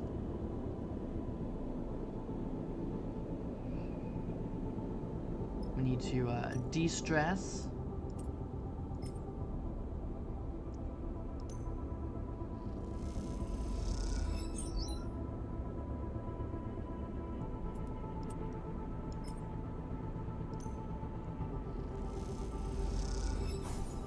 Why is there a negative outcome for rest and recover?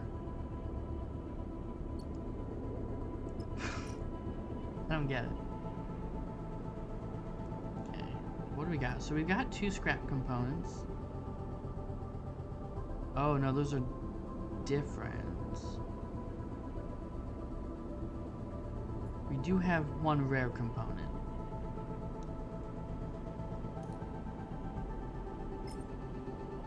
So what does this do? Is this just 1 repair also?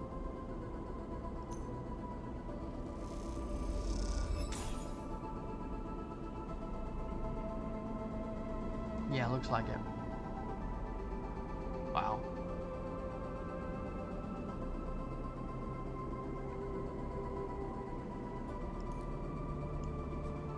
Nope.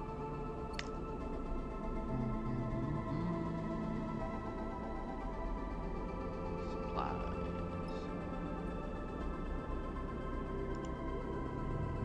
I guess we're done here for now. We'll go to Helium Gate, if we can. Let's de-stress again.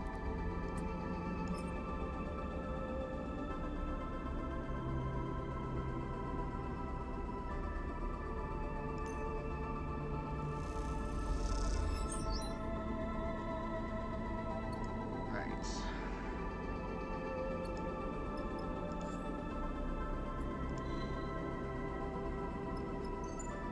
Well, that's 8 fuel. 4. Oh, that's cool. We can get to a Holmes Rock without the navigation. So when I was on here and I moused over here on the map, it said I needed a specific type of like navigation component or something to get through the asteroids, but here I can get to it because we're going through the area. That's cool. See, HasNav. HasNav is required to get there. But you could go here, there, and then around. Although, maybe not through there, passing that. Alright. Wellspring. So I didn't finish that yet. Explore Far Spindle. Find potential crew. Alright, let's go back to the Far Spindle. We'll spend a little bit of time there, then we'll head over to the gate. And we will try to get some of the minor ones done. See if we can, some of the minor drives. Get some more upgrade points. Up one of our rolls.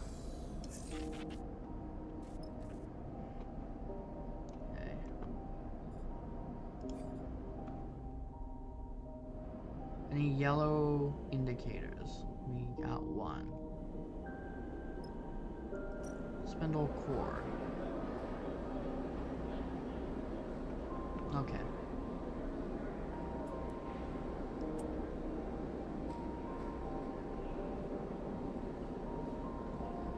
I mean, either way. No modifiers, so.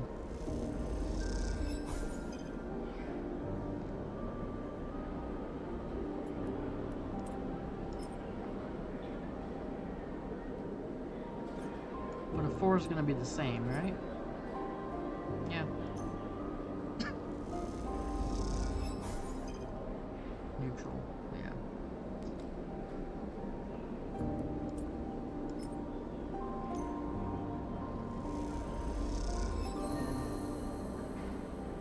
Minor drive complete. The Far Spindle lives up to its name, its tall stature making a real effort to travel from end to end. The local solution to this problem are the transit tunnels, massive tubes bolted on the outside of the spindle. allow for rapid passage from bottom to top. As you find yourself in one of those cavernous passages, bulky cargo haulers rushing by, you start to wonder if braving them is worth the effort. Back up. The shout rattles down the bare transit corridor like a gunshot, and is rapidly followed by a crunching impact. You spin back, pushing yourself against the side of the wide cylindrical passage. As you do, a hauler glides past, sending a rippling wave of air across you in its wake.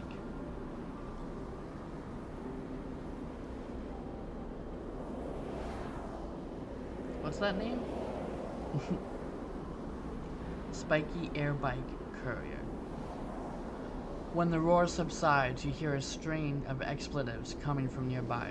Spiky-looking figure, clutching some oddly shaped open frame object, gestures wildly at the vehicle as it glides away. Dickhead! She spits an impressive glob of saliva down the tunnel, and it spirals in 0G. She turns to you in her anger. You see that? Tried to slam me into the wall. Total dickhead. She nods firmly. No shit. Haulers hate us. She sniffs and looks you up and down. Not supposed to be in the transit system without a vehicle. She squints. Not like I care, but maybe you do. Right. Sorry. Like I said, don't care. She rolls one of her shoulders, stretching it out. You're new here, right? Not really. She shrugs. Fair enough. Let me give you a tip. She begins checking her open frame vehicle, tightening bolts and untangling pipes. Avoid the haulers. Dickheads, the lot of them. Especially the water haulers. Think they're better than anyone else. Don't mess with the stevedores, though. They're good people. Get treated like shit by everyone else, just like us. She rapidly plugs and unplugs a series of connectors. They'll show you the shortcuts. She looks up and never, ever get in a spindle jack's way. She smiles, spinning the vehicle in her hand. That's a lot of tips. She shrugs. I know a lot of useful things.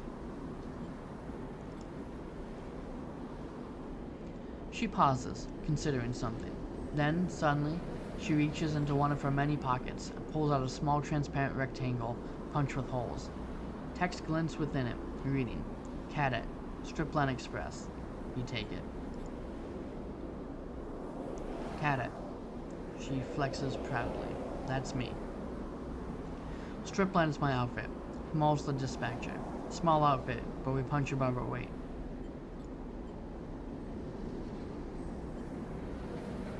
Dispatcher's here in the spindle's core, but I run the transit tunnels up and down the spindle 10 times a cycle. You need anything moving on the spindle? Data, tech, messages too hot for the hard line?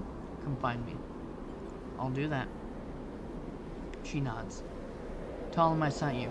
They'll make sure it gets to me. She kicks off the wall and mounts her bike, triggering a small burst of compressed air to keep herself steady in the transit passage. You hear a buzz of distorted speech from what you assume is her dispatcher. Cadet angles her head to her communicator and mutters back into it. Got a hop, sleeper. She looks over at you, and something flickers in her eyes. An idea? Perhaps just a realization. Might be able to help me with something. Package that's been bothering me. She squints down the passage. Come to the office at Stripline in a few cycles and I'll show you. Sure? We'll call it a favor on account of me saving you from being flattened by a hauler. She winks. Now you better get out of here before another hauler tries to squish you. You step back as she twists the handlebars, and a burst of air sends her flying down the transit corridor at an unsettling speed. You watch her go, slightly caught off guard by her final remarks. What would a courier need you for?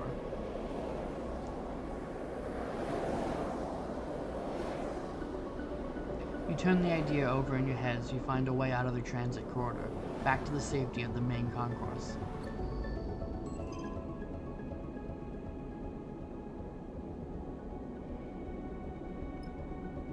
Stripline Express, Spindle Trade Hole, Gaia's Gyre, Kelp Centric Bar.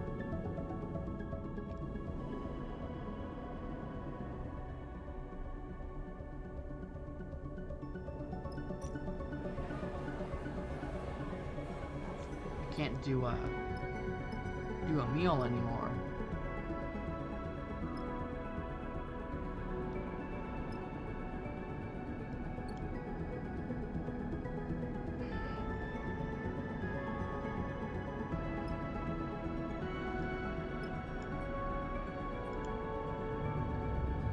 Alright. We got a miner.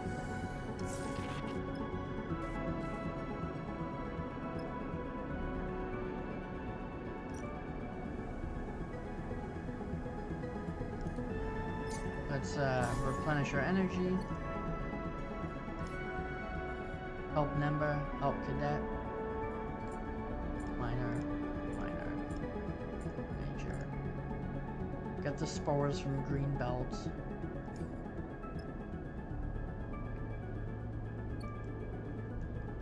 Where is green belt? This has cadet major need help with something, but you're still at a loss to know what the courier might want. So I guess I have to wait for that to fill up. Chaotic Market Hall. Buy fuel. I got no cryo. What's a job I can do? Get some cryo. You can do the signal station, right? We got a plus here. Risky. You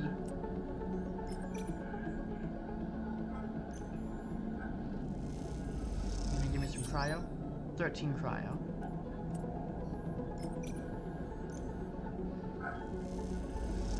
Was that a positive, the first one? 13 cryo again.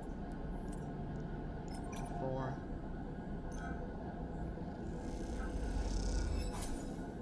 Okay, 8 cryo.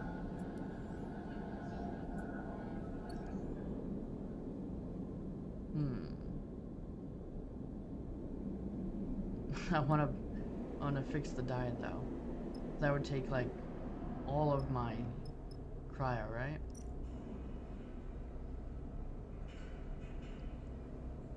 $22 scrap components. That's exactly how much I need to fix my dye. Ooh.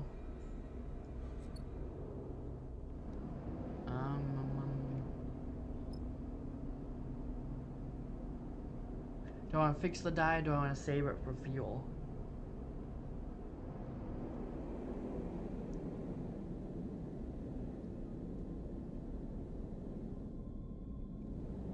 I don't know what I want to do. What can I do here? Order a rack. Getting racked. The freelancers of the forest spindles seem cagey, but spending enough time at the local bar and they'll warm to you. Like kelp cakes. Alright. Let's get racked.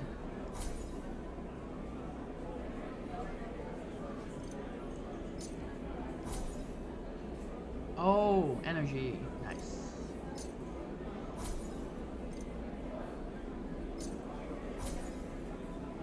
Oh, that gives me energy too. Alright, let's actually change the cycle. That way when I buy the last one, it'll replenish what I lost here.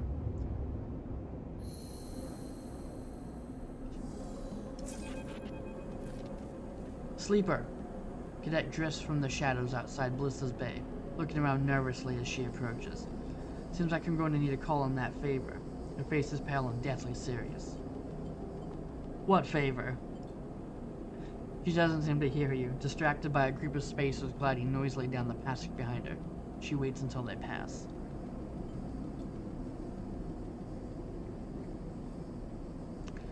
Someone hit Stripline. No idea where Kamal is. Bunch of goons tearing the place apart as we speak.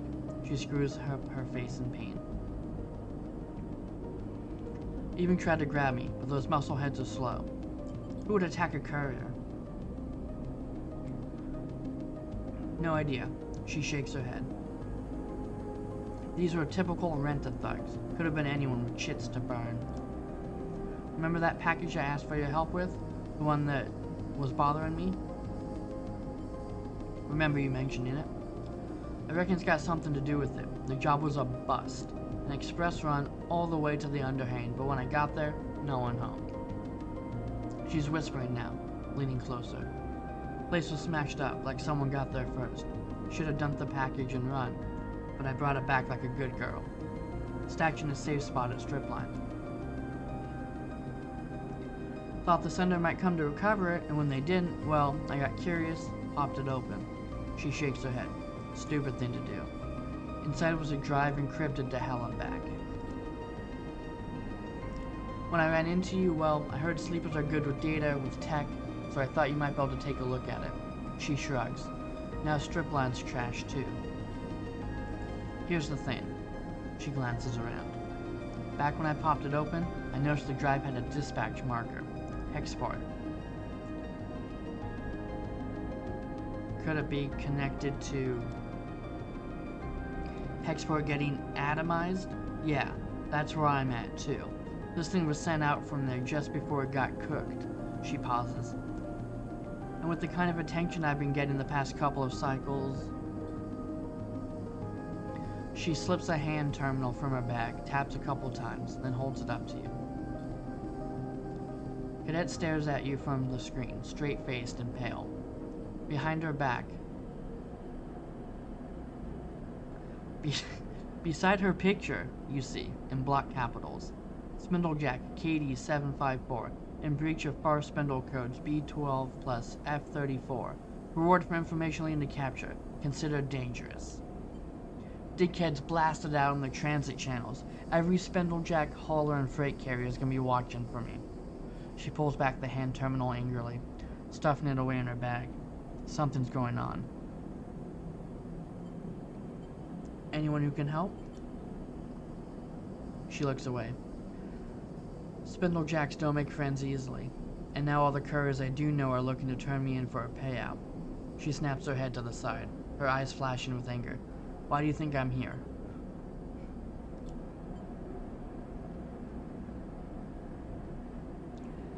It's time for that favor, sleeper. She meets your eye. My connections are burned. Hell, my whole career is gone. I need to fight back. If I walk away, there's nothing I'm walking to. She softens a little. I need your help. What can I do? I need you to get the drive. She takes a breath. If they want it that much, then I can use it to buy my way out of this shit show. And I tucked it away somewhere safe, so my guess is they haven't got it yet. You just slip in, I'll give you the location, and pull the thing out. She folds her arms. Should be simple. So why don't you do it? They're gonna be watching for me, as is everyone on the transit channels. I wouldn't make it past the core. Look, if this thing turns out to be worth something, it'll get your due. All I want is my life back. The drive is in the workshop. There's a loose panel behind the air bike rack. She leans in. It's taped to the back of the fuse box inside. I've got to keep heading down Spindle, to the overhang, past the end of the transit tunnels. No one will rat me out there. She glances around. I'll come find you when it's done. I've still got some network access. I'll know when you go in. She winks, offering no further explanation. My bike's locked up nearby. I'm gonna hop. She pauses. Do me this favor, then we're clear. Stay safe. Doing my best, sleeper. She gives you a mock salute.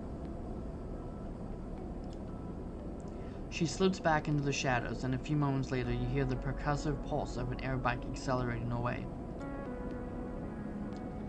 You know, at least what it's like to be on the run, to flee your life. And in that, you feel an empathy, a connection to Cadet. But from every other angle, this thing looks like bad news. The kind of sensible person would steer well clear from. Perhaps you would still well clear if it wasn't for one detail that has stuck in your mind. The drive is from Hexport. Is all they enough to send you down to Stripline in search of that drive? Only time will tell. Interesting.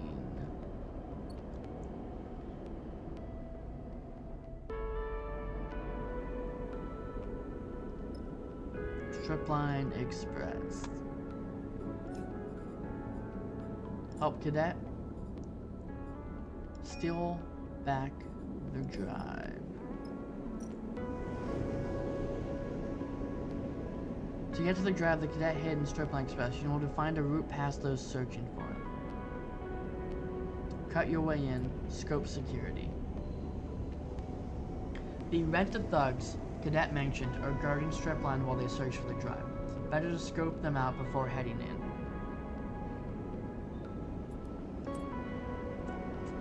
Alright, buddy.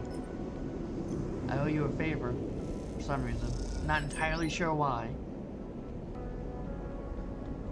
6 more.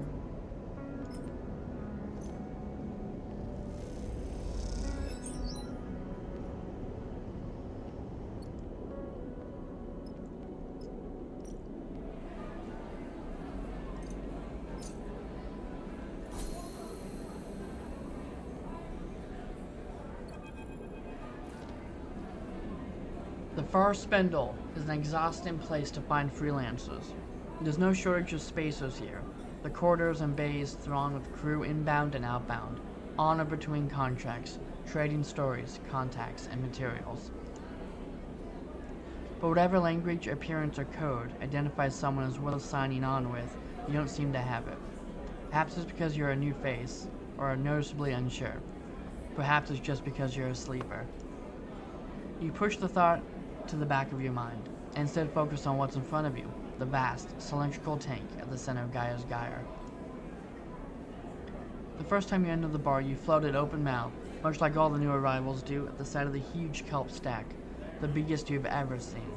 Even now, your eyes fixed on the fronds of seaweed that wave in the circulating water beyond the curve of dirty glass, you find it impressive. You take a sip of the harsh, saline-scented rack from its magnetic vessel, secured to the bar. As you suck on the straw, your eyes follow the shifting fronds. You hear someone clearing their throat beside you at the bar. Hypnotic, isn't it? The voice is low and rumbling, and comes from a large figure on the stool next to you. The fluorescent lights behind the bar glint in his eyes, shining up into his wide, rough face. For a talk you're hiring, the figure turns to face you. You don't recognize him, but in the shifting light of Gaia's Gyre, that isn't surprising. That's right. He smiles. Well, today's your lucky day, my friend. He clicks his drink to the magnetic bar with a swift clink. This guy looks like he could do some heavy lifting for us, so he might be able to give us some endure rolls that'll be decent.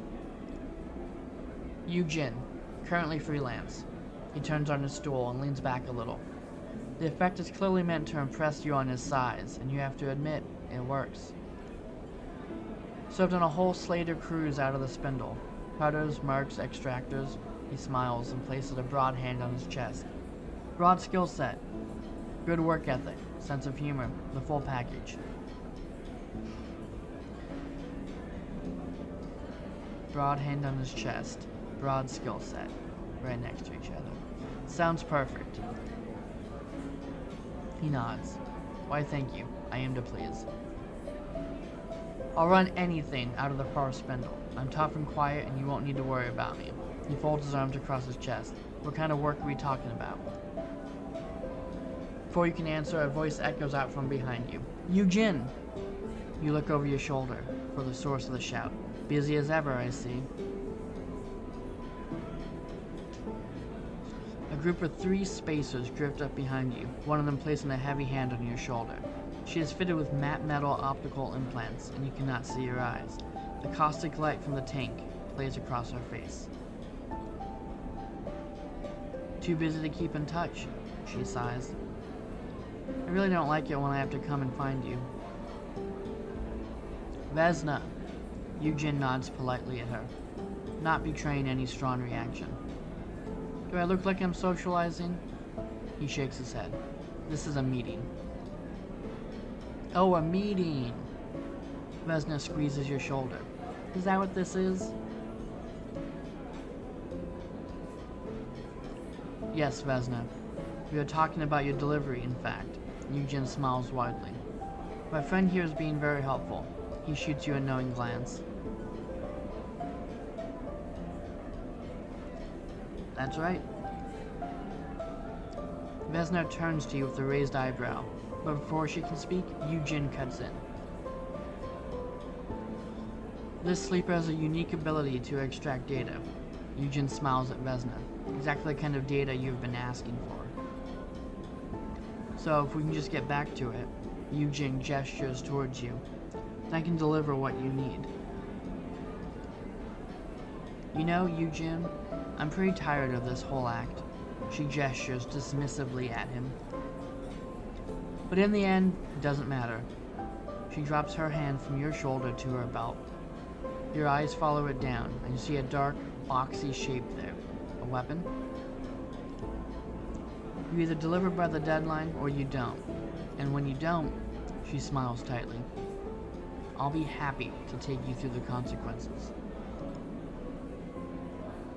Until then, she shoots you a final glance. Chat to whoever the hell you want. Vesna and the two spacers flanking her glide out of the bar, and Eugen watches them go with little emotion. So, Eugen's smile returns. You were about to hire me?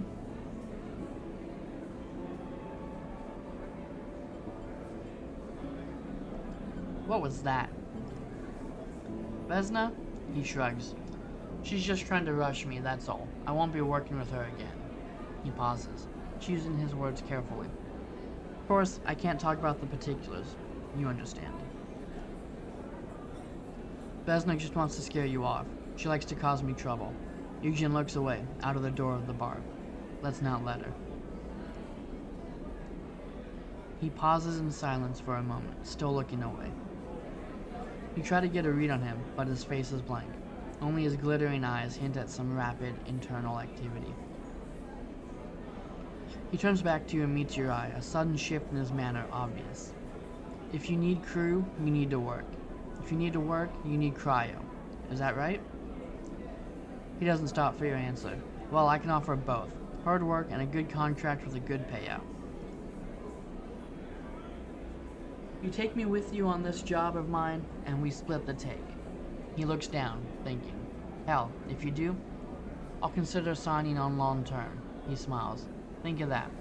No more recruiting. What's the job? Salvage. He leans in. I know of a wreck untouched by the local crews, which recently turned up in the wash. It's a little sunward from here, but its disabled transponder makes it invisible to anyone who doesn't know it's there. Had to squeeze the location out of a contract, but I'll share it with you for a straight split. Take me and your crew, we'll claim it all. It's going to be a good payout. He winks. A really good one. I'm not a question asker. Sounds like a deal. It is. He smiles and leans back. I'll be ready to go whenever you like. Eugen pauses.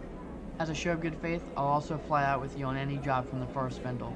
But I'm not leaving the station with you yet. Not till we get my job done first. After that, we can talk flying together. No need to rush into it. He shakes your hand firmly, his palm rough and pitted, then turns back to his drink. You slip out of the bar, looking to see if Vesna is nearby. You don't spot her among the passing crews, but you can't help but imagine eyes on you in the bar.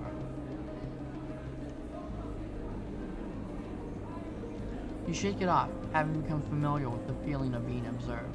What matters is you have found yourself a crew member and a contract. Whether either will come good, however, remains to be seen.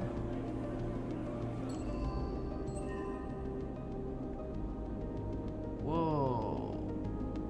New minor drive, new local crew. We got another points.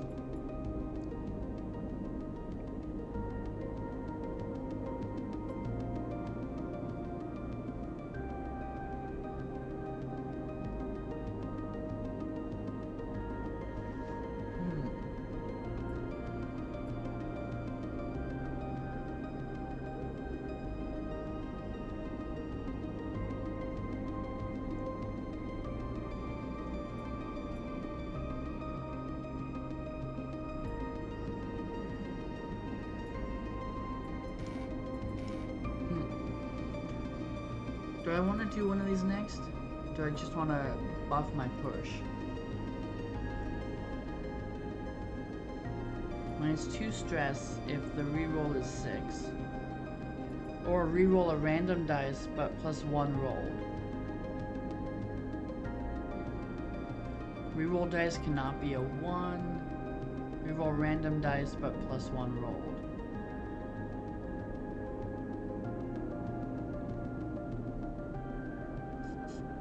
Rerolling random dice doesn't matter too much because you can push after you've spent dice. They still have some control over it. But it's +1, so you're gonna get 2 to 6 instead of 1 to 6. -2 stress if reroll is 6 is pretty cool, especially since you've got a second +1 up here. So we can go here and then we can go down there.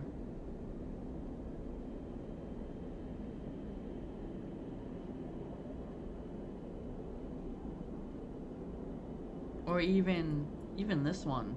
Like this is, it's the same except without the randomness part, right?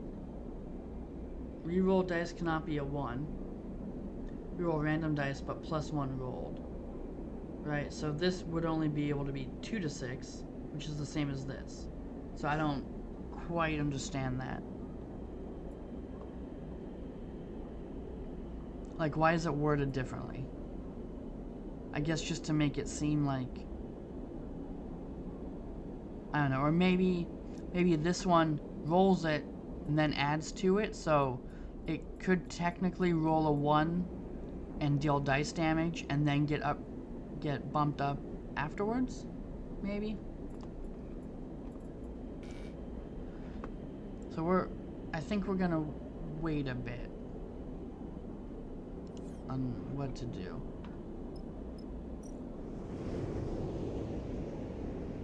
I can't get the drive back yet.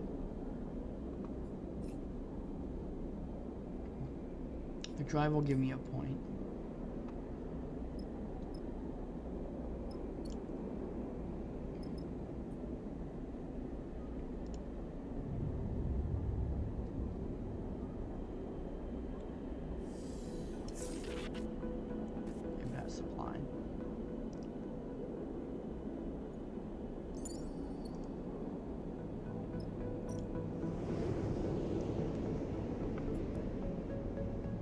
Got a broken die? Oh, I knew that.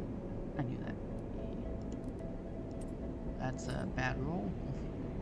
A 1 and a 2. Not good. Boom. 3 more. What is the clock at?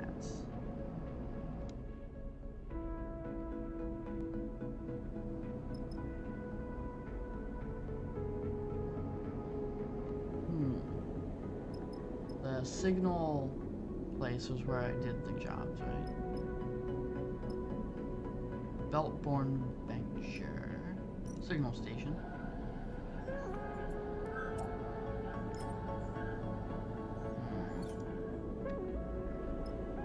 Okay, well, I guess we're just gonna end the cycle again.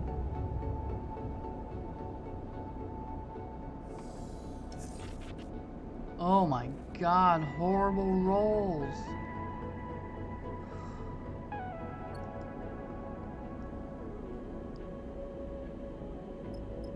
Guess I can do the 4, right? Just give it a shot. Neutral, not bad.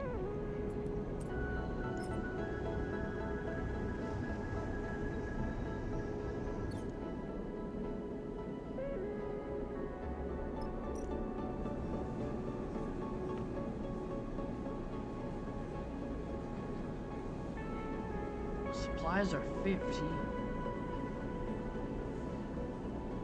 Fuel's not expensive though. Ugh. Kinda frustrating. Alright, well, we'll go to supplies. We'll end. See if we can roll to get the drive back for her.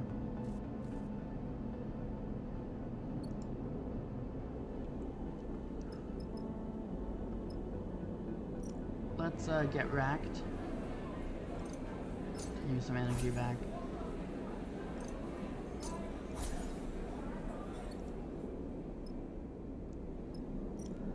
And I should be able to do it with just this.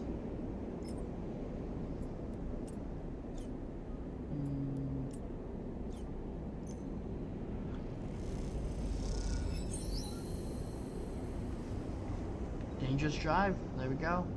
We scope security. Let's see what now. You slide the loose panel away from the wall, letting it float there, beside the air bike rack.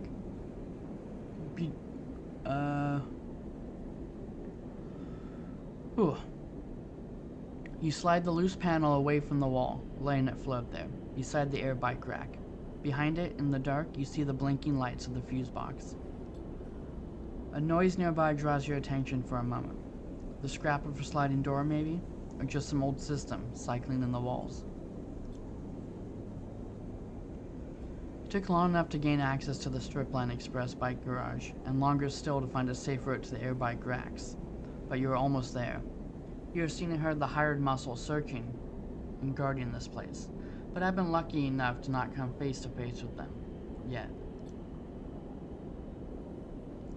You turn back to the darkness behind the panel.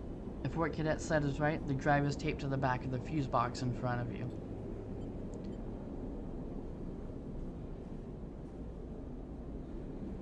You reach through and around, slowly, carefully, and your hand settles on something cold and metallic in the dark. It is taped firmly to the box. You pull at it, but it doesn't budge.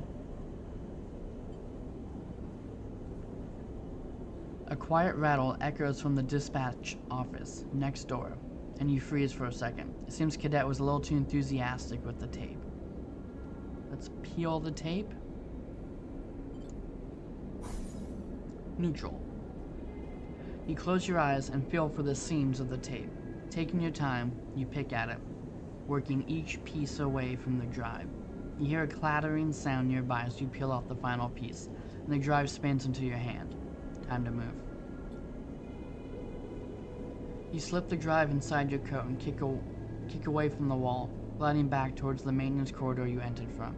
As you cross the bike garage, you hear voices in the dispatch office next door. Just as you tuck yourself into the cool darkness of the maintenance corridor, a screech indicates the opening of a door from the office next door. Voices rumble through the room, and you quickly and quietly push yourself deeper into the guts of the building.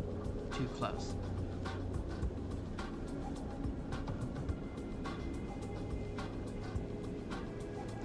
Barely daring to breathe, you carefully make your way through the maze of passages that brought you here. Their dog legs and dead ends. How familiar. Eventually, you spot a thin slit of light ahead. Marking the loose panel you levered open to almost gain entrance. You take a deep breath. Almost there. As you reach the gap, you freeze. Voices rumble from beyond, and peering through, you see two dark figures, searching the chaotic bay behind the strip line. Your eyes are drawn to the dark boxy weapon one holds at their side. Shit. You hiss silently to yourself, your eyes searching for a path through.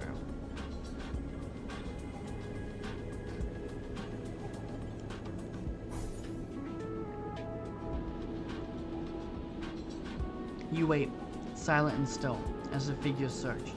They split and drift across the bay. You take the chance, sliding open the panel and slipping behind the scrap and boxes at the edge of the room. You work your way around until you can't get any further. You kick off hard, making a dash for the far side of the bay and the public passage beyond.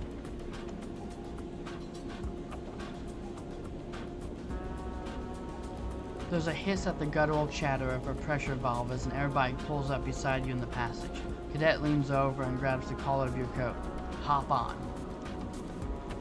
In a moment, you're on the back of the air bike, clutching the strap of Cadet's bag as she guns it down the passage, the air resistance almost ripping you from the thin seat. You lean against her back and let out a sigh, the drive pressing into your ribs beneath your jacket. You did it. Still alive back there? Cadet's voice brings you back from the hypnotic rhythm of the tunnel lights rushing past the air bike. She slows the bike with a rapid series of hisses, and you realize she has brought you back to the passage outside Bliss's Bay. You try to understand the route she took, a long loop through the branching transit tunnels of the station, but give up. You can let go now. She straightens up, and you unhook your fingers from her bag strap, separating yourself from her back. You push off the bike gently and float in the passage beside her. You okay? Looked pretty rough back there. She smiles. Appreciate you putting it all on the line for me. It's all good. She nods. You got the drive then? You fish the drive out of your jacket and hand it over. That's the one. She squints at it. Should have chucked it when I had the chance. You get your first good look at it, and there's not much to see. A small lump of solid-state memory with a few markers on the case. You spot a yellow hex among them. Export. This better be worth it. She sighs. I never promised profit, sleeper. She slides her bag around her shoulder to the front and slots the drive neatly into a pocket. Answers? Maybe.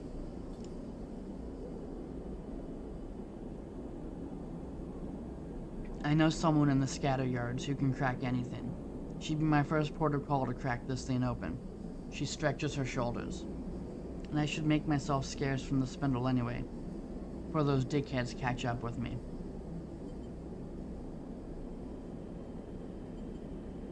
Come with us. Appreciate the offer, but I think it's best if we go our separate ways for now. 2 targets are harder to track than 1. She cycles the pressure valve on the bike impatiently. Cadet leans away from her bike, squinting out of the viewing window at your ship behind you. That yours? She doesn't wait for an answer. If I'm not mistaken, that old thing is going to struggle to reach the scatter yards. Unless you've added a HasNav suite. No, I haven't. You'll need hazard navigation to make the crossing safely. Lodic Syndicate created the tech to help their tankers cross the belt. Common knowledge. Cadet nods at your ship. Maybe, if you head up to Wellspring, you can barter or steal a suite, she adds casually. Here. Cadet unties a bag lashed to her bike frame and holds it out to you. Not enough here for a refit. Maybe we'll find some use for him. Take the bag and something clinks inside it as you do. You open to see a couple of engine components. She's gonna use them to boost her. She taps the frame of the air bike. But you deserve them. She meets your eye, then looks away. Not like I'll be doing any runs for a while anyway. Thanks. It's nothing. Like I said, you deserve them. She fixes her fingers on the bike's handles, eager to be away. Cadet's airbike stutters and purrs, trembling in the air like an arrow ready to be loosed. See you around. She winks and guns the throttle, zipping off down the passage with a pulse of air that ripples through your clothes. You stare after her as she goes, the bag components still hanging from your hand. You realize as you look down the passage, you never asked how Cadet plans to get to the scatter yards. That question, like a score of others, will have to wait until you run into her next. Although, you have a feeling she will find a way to slip away before you can ask the next time, too.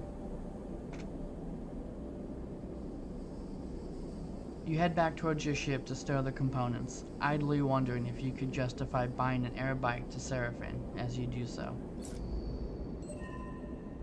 Damn, new driver available. Minor drive complete. Upgrade. We're at 3 points now. Man, I'm not sure what I'm gonna do. Because I want to upgrade some of these dice. But you get so much value from upgrading your Porsches. So, I don't know, we'll see.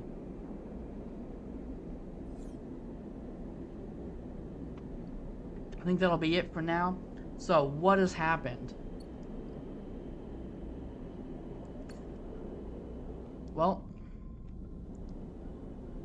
we went from the Spindle to Flotsam. We found an Artificer. Take a look at me. He said things aren't good.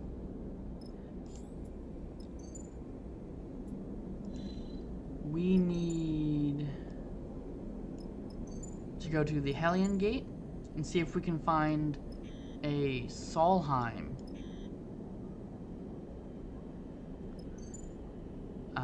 Some ship components from an old Solheim ship.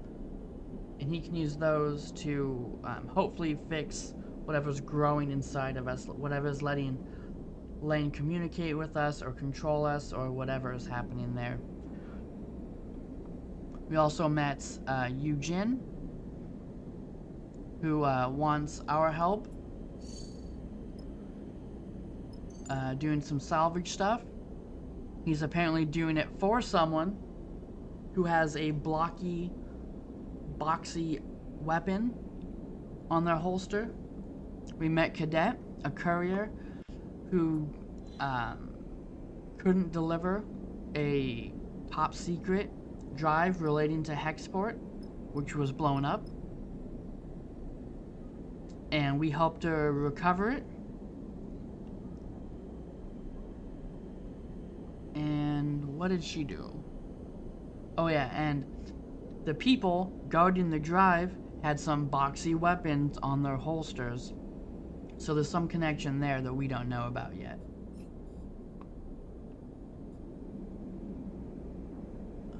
So next time, we'll go do his Hidden Wreck contract. Then we will head over to Helion's Gate. And maybe, depending on what happens, we'll see if we can go to Greenbelt to help Nemba get those spores. Or if we can find the nav, the hazard nav, to let us navigate a little bit easier. That would be very cool too.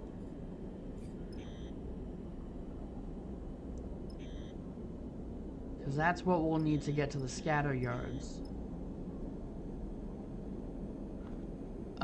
And she mentioned where we might be able to get one, but I don't remember where that was. But that'll be it for now. And then I'll probably play more Monday, maybe. Sunday or Monday. Having a lot of fun. It's very stressful. It's a rough game. Even on the easiest difficulty, you're losing dice left and right. You're just kind of breaking down. It's a really good emulation of what our character is going through. Perhaps a little too good because it's pretty stressful. But yeah, super fun. Still love it, love it, love it. Very happy with it.